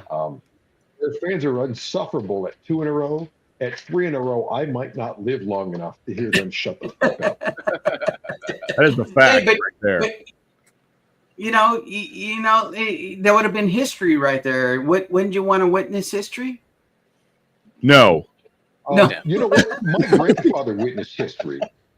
And then he went island hopping across the Pacific with the U.S. Army Medical Corps. I don't need to witness history. Okay, gotcha. This is Mr. Great Shot. Where you got to tell me you were definitely rooting for the Kansas City Chiefs. I was pulling for the Cowboys. What happened? I mean, who would have guessed that the Cowboys sucked again? I know. Hey, I knew. I've been pulling for the Cowboys for like the last 30 years. 30 years. I've been let down consistently. But hey, if you're gonna do something, you might as well do it well, and that's fail. They did it well by failing. Right. No one fails like the Cowboys. What's bad about the Cowboys is they invested so much money in their team, and they're still awful. Damn it. Damn it. I'm wearing a T.O. jersey, if you didn't know. Yeah. Oh, I know you're a Cowboys fan. Well, T.O. used to be part of the Eagles, so that's as far as my hypocrisy goes. Yeah, you're sort of compromising. Yeah. My hypocrisy only goes so far as one Doc Holliday has said. My hypocrisy only goes so far. I do love Doc Holliday. Yeah. Easily the best part of that movie for sure. Yeah. I'm over here trying to highlight shit. Yeah, me too. Oh, I've been doing the same thing all night, Joe. I keep trying to highlight a comment before I read it. I'm like, oh, that's right. Well, in honor of Bourbon Neophyte, I'm gonna have some Springbank 15, and I'm gonna finish the night off with that. Well, I saw you pull out that green. I'm like, is that the Springbank 15? And there we go. This Well, is I've got last the- pour of the night. Yeah, I've got the Kilkerran heavily peated in the glass. Heck yeah, man. Well, we tied this discussion earlier. I don't even know To what's me, this isn't heavily peated. Oh, That's it's the not? fact. I mean, it's more Does vanilla anybody know on what's the in this? nose. I It's know. more vanilla on the nose The Forey than Glale. sweetbread. 10. Yeah. But then the peat comes in because I'm so accustomed to peat that the peat does not overpower the other notes in the glass. God damn. Yep. One of my cats apparently just took a nasty shit in the litter box. On yeah. that note, The cat is like, why are you still up? And yeah, for sure, Dan. Yeah, those bottles are never selling. Yeah, you'd have to sell the Willet bottle. May be sold in other areas that enjoy more colors in their life, but for the wrong reasons.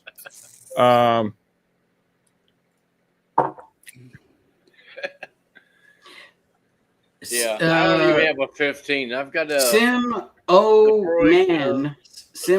Man Bob. If you want a sample, email me at independentjoe1.com and I will get you a sample of this. Oh, the sample of and I'll add this Springbank 13 for you. Joe. Oh, The sample, the hand delivery on that sample might cost more than the bottle. He is in the land of Scotch Down Under. Yeah. Maybe just hit me up. The only Springbanks I have are the 10 and the 12 cast strength. That's all ones I have. Well, they're those are both good. Yeah. There's a lot of it ain't peatiness, but a little bit of smokiness on this 15. I gotta send this to you too, Anthony.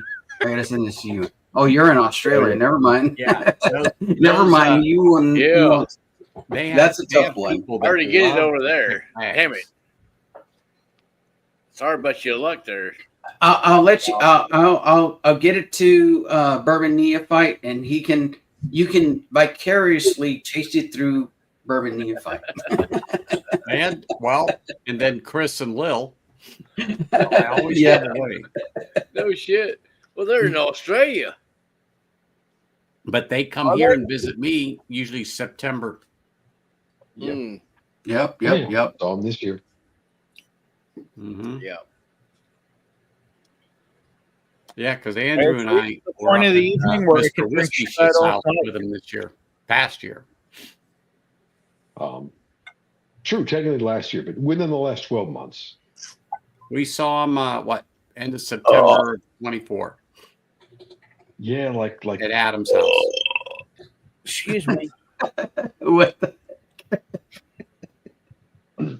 Oh, and speaking of that, Anthony, I'm excited because like half an hour ago, like Chris gave me a sample, and I misplaced it.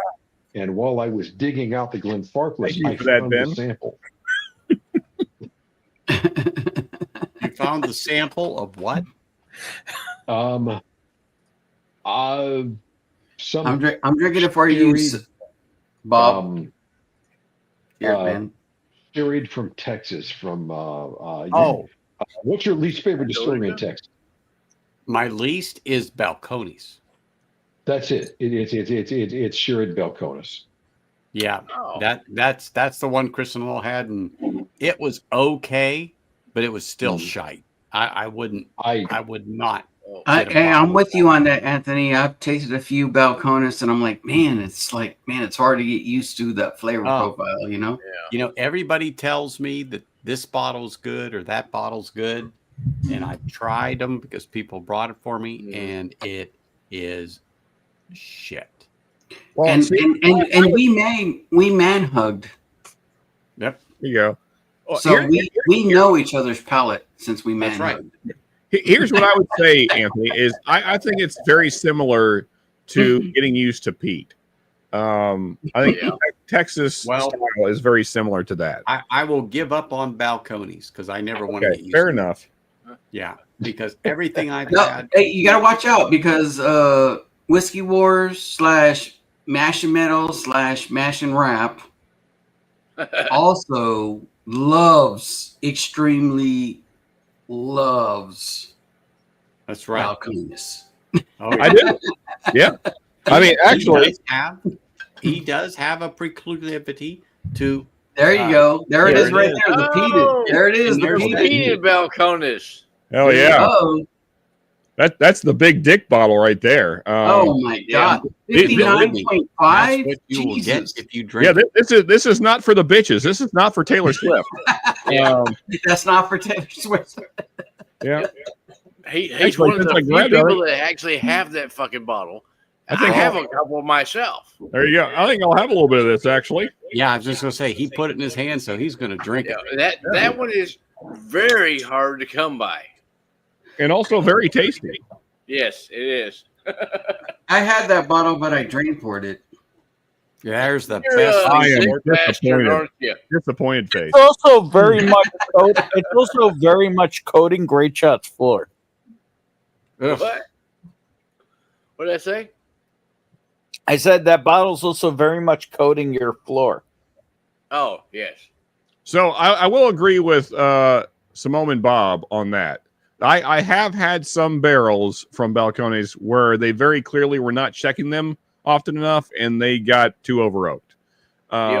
So that can, I mean, and also it happens very quickly in Texas. So yeah, so I would say that they need to be more careful about watching their barrels. But Well, the thing is with Balcones, some of their stuff is odd, and that's what they're going for.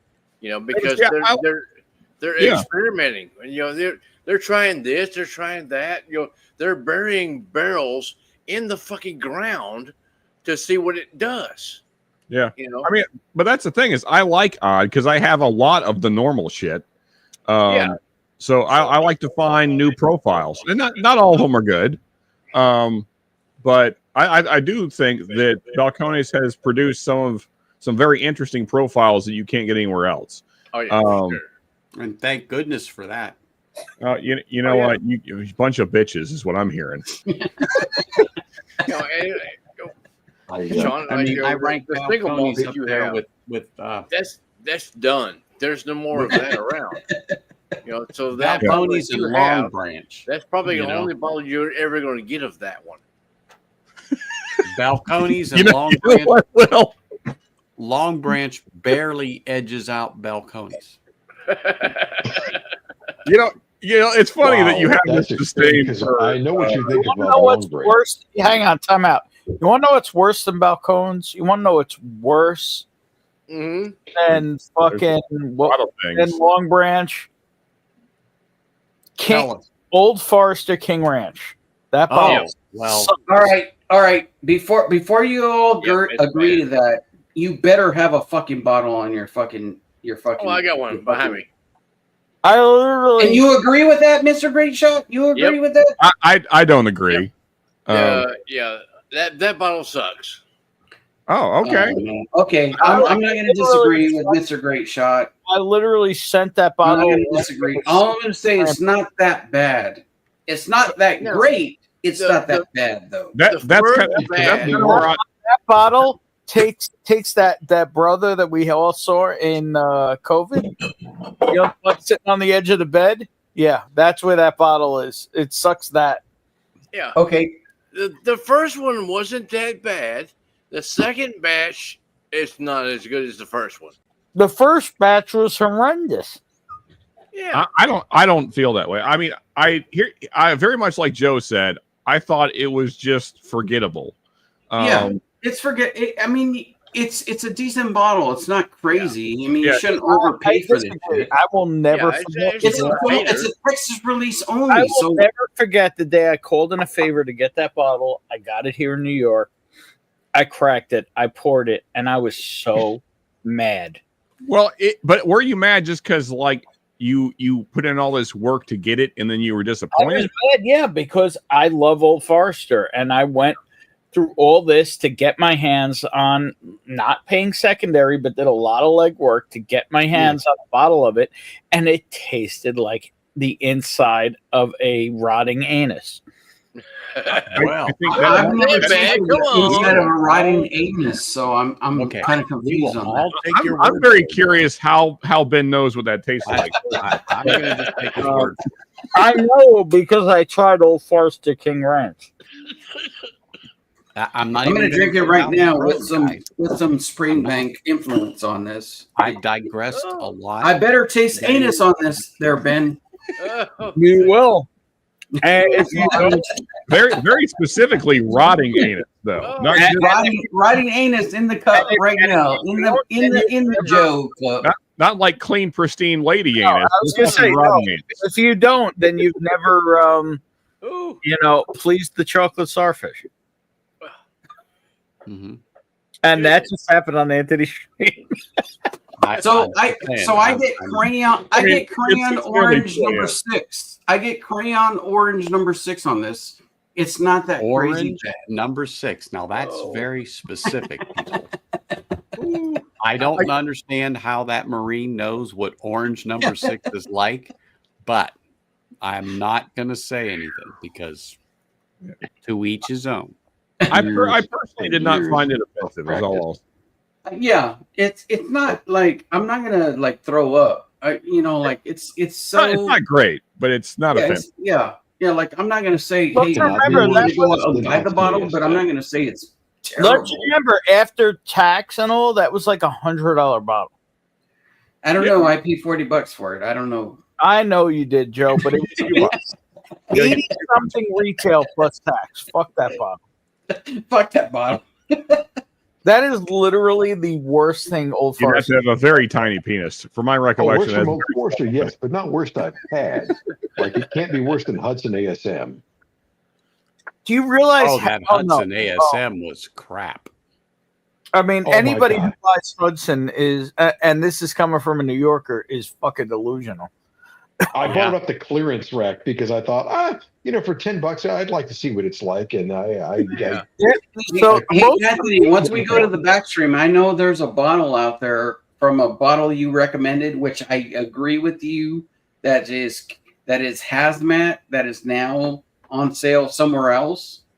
I don't want to say it on here, but I want to try that bottle that's hazmat. By the way, hazmat on sale. I'll tell you guys when we hit. Or you yeah, can tell just me all about it. Of course. Well, in the backstage, I want to know where Anthony found Stag. Liquor lineup 2. Really? Yeah. I assume it's all gone. Oh, it was gone right after I got that one. It could be a Call me. clear William Hall. Well, okay. This is how it went. I was in there. I was bullshitting. I was having some pours. I opened this one, gave it out. Somebody walked in with some and gave me a choice between B or C.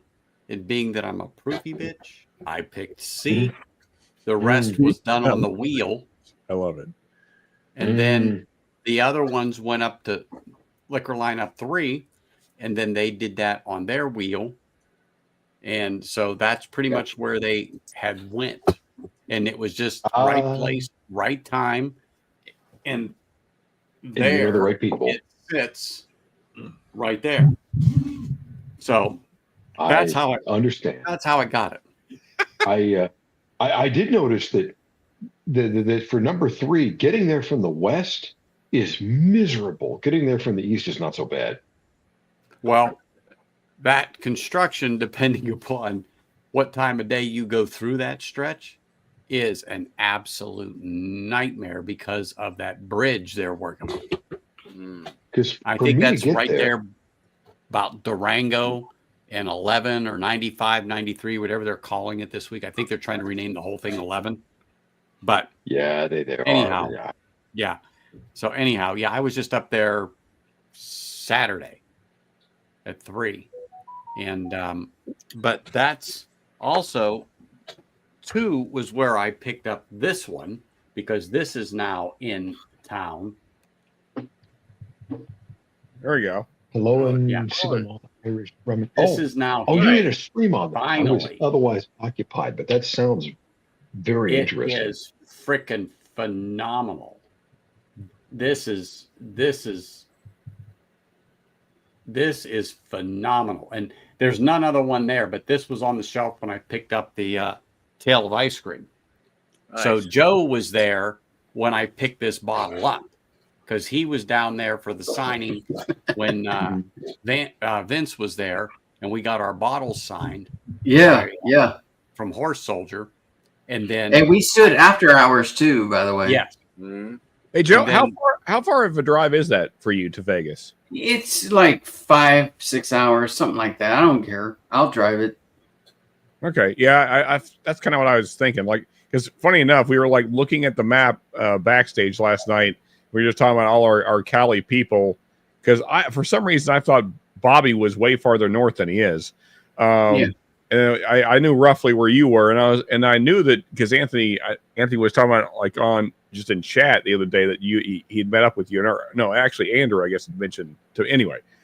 But when you say Bobby, there's a couple of Bobbies on. Bobby Bad Axe, Bourbon Bobby. Oh, okay, Bad Axe. Okay, gotcha. Yeah, he's in Tracy. Yeah, he's in Tracy. Yeah, but anyway, so and I was like looking at your area. I was like, man, Joe went to Vegas. I was like, that's not that close. Not real close. It's actually closer than Bobby is. I'll tell you that right now. Well, yeah. I mean, you are closer than Bobby, but still not close. You know, now that you mentioned it, though, I never see Bobby and Bobby on the same stream. I try to reach out to Andrew. Andrew had some stuff going on.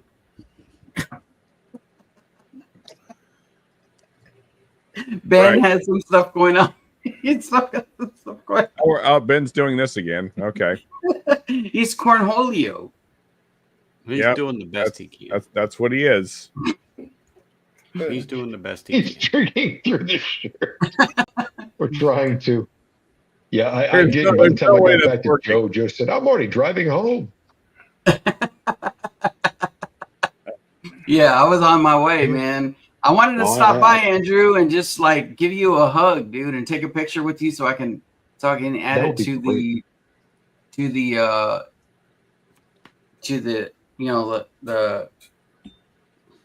my whiskey. Not the thumbnail, but the intro that I do all the time. I'm glad I was able to add certain peeps, man. And why did my whiskey taste like fabric softener? Hard to say. But Joe, next time you're coming, tell me in advance, and I'll make some arrangements to make sure other people are, Yeah, there it is. Get my there it is, wherever they're going. Dude. Look how much taller and stronger fucking Anthony is. Dude, that dude is a beast right there. Look at him. Right. Oh, your phone. He's a fucking beast, dude. I'm like, wow, I love Anthony, dude. Well, he actually popped up next to me. And I thought I saw him coming in. Then when he got up and stood next to me, I turned around and looked. Oh. He's like, what the fuck? Who's this guy trying to hug me? That's right. There better be some money involved.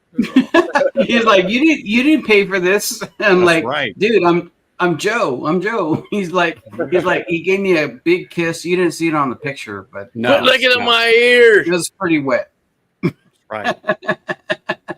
Andrew V, dude, it's good to see you. I appreciate you popping in here, but yeah, we're into some whiskey and we're bullshitting. Yeah, we're just having fun right now, man. Oh, we are. No, I was going to say Alaska in the house. What up? Yo, what up, man? It's not even the construction; it's the fact that you can't make a left turn. There's a median. You got to drive like a mile and a half past. Hey, I don't know if you guys know this, but Andrew has like a whole box of whiskey upstairs here. He has like an Alaskan repository of whiskey for Andrew. That's like a thing. Does this count whiskey hall?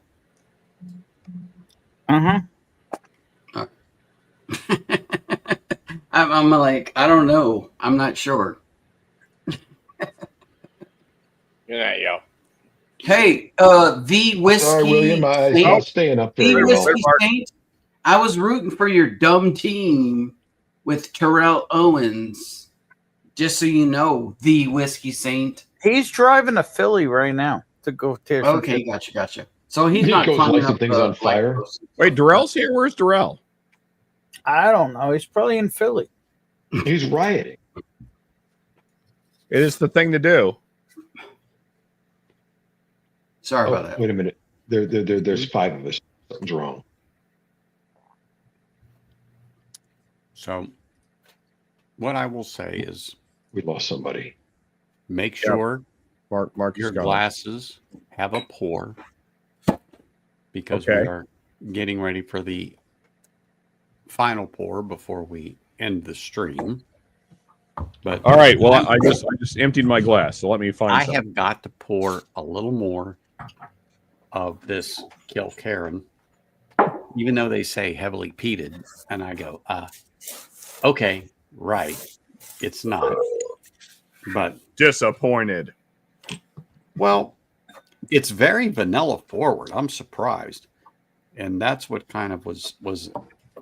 And at first, when I first did the tasting on this, the peat wasn't there. It required some searching, and long and short of it is I called it. It's like, oh yeah, there's peat, there's peat, there's peat.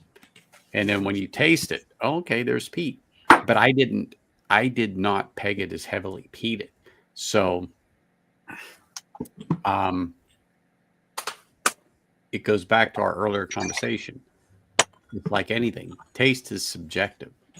And as you drink peat, you become very, very acclimated to it.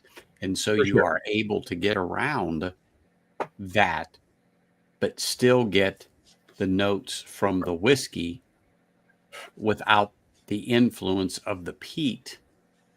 Indeed. Yeah. All right, Anthony. Oh, yeah. My final pour is a little Kilhoman 11 year. Oh, that's wonderful. Anthony, is it more or less vanilla forward than the tail of ice cream? Oh, it's less than the tail of ice cream. It's less than the tail of ice cream. However, the vanilla note was one of the more pronounced I had encountered, prior to tail of ice cream. Tail of ice cream is a real true vanilla bean ice cream with a cherry on top on the nose. I mean, it is some really good whiskey. Really good whiskey. That's for darn sure. All right, sir. Are we doing a final cheers then? That we all have something in the glass? Yes. But it's great to have everybody here. It's great to have Ben here.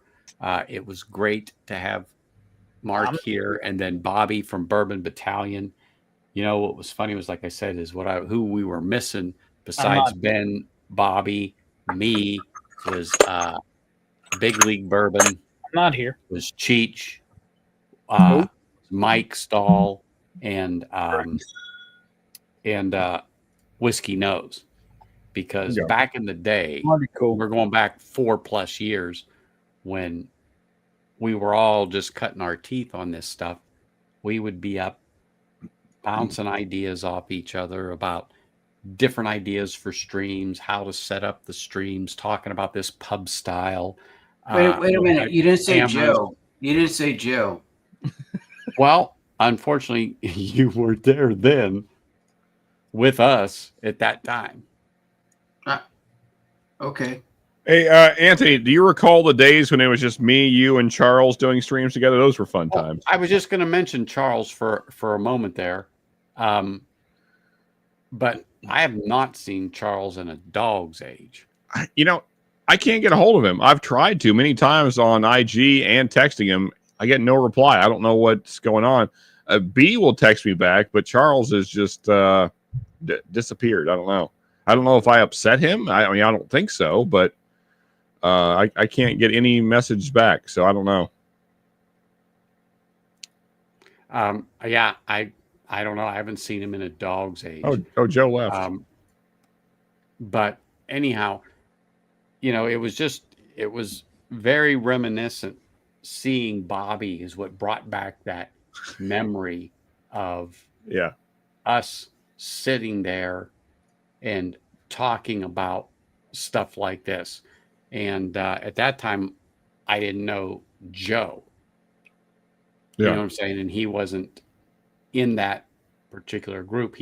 When he came along, he would have came in after. But in the early stages, this was in 2021, right in there, when we were all throwing around ideas. When Bobby popped in, it kind of brought that back because one, Ben was there, I was there.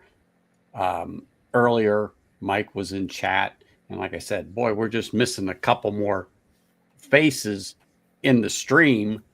And it would have been like some of the after parties that Joe was talking about when the stream actually closes down. Yeah. We would get in and start talking about the nitty gritty of the stream and how to do it and how to run this pub style of stream.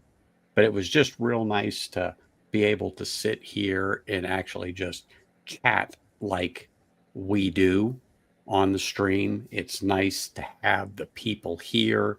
And for me to be able to be on at this time, because normally I'm up at 2:30 for work, but I don't have to go in tomorrow. So I can sleep till 3 or 4. So we're all good. Yeah. But it was just nice having the stream. It was nice having Ben on. It really was. And Joe popping in there. You don't and want then nobody really appreciate everybody being there, whether you were for Philly or you were for Kansas City. That wasn't the whole thing. This is just a fun stream. That's why I reused the name from previous years, the Cheers and Tears, but it was just a place to get together afterwards and just sit, chat, talk about the game, talk about some whiskey, whatever stuff we wanted to talk about. But the last thing is, hey, I appreciate you all. Here's to Ken, aka Scotch Down Under, raising a glass to his dad who had passed away this past week. Cheers, John. Thinking of him, John. Yeah. Raise our glass to him, and I look forward to seeing you all next week. So, cheers, everyone. Have a great evening. Look forward to seeing you again in about a week. Yeah. Cheers, everybody. Appreciate you, Anthony.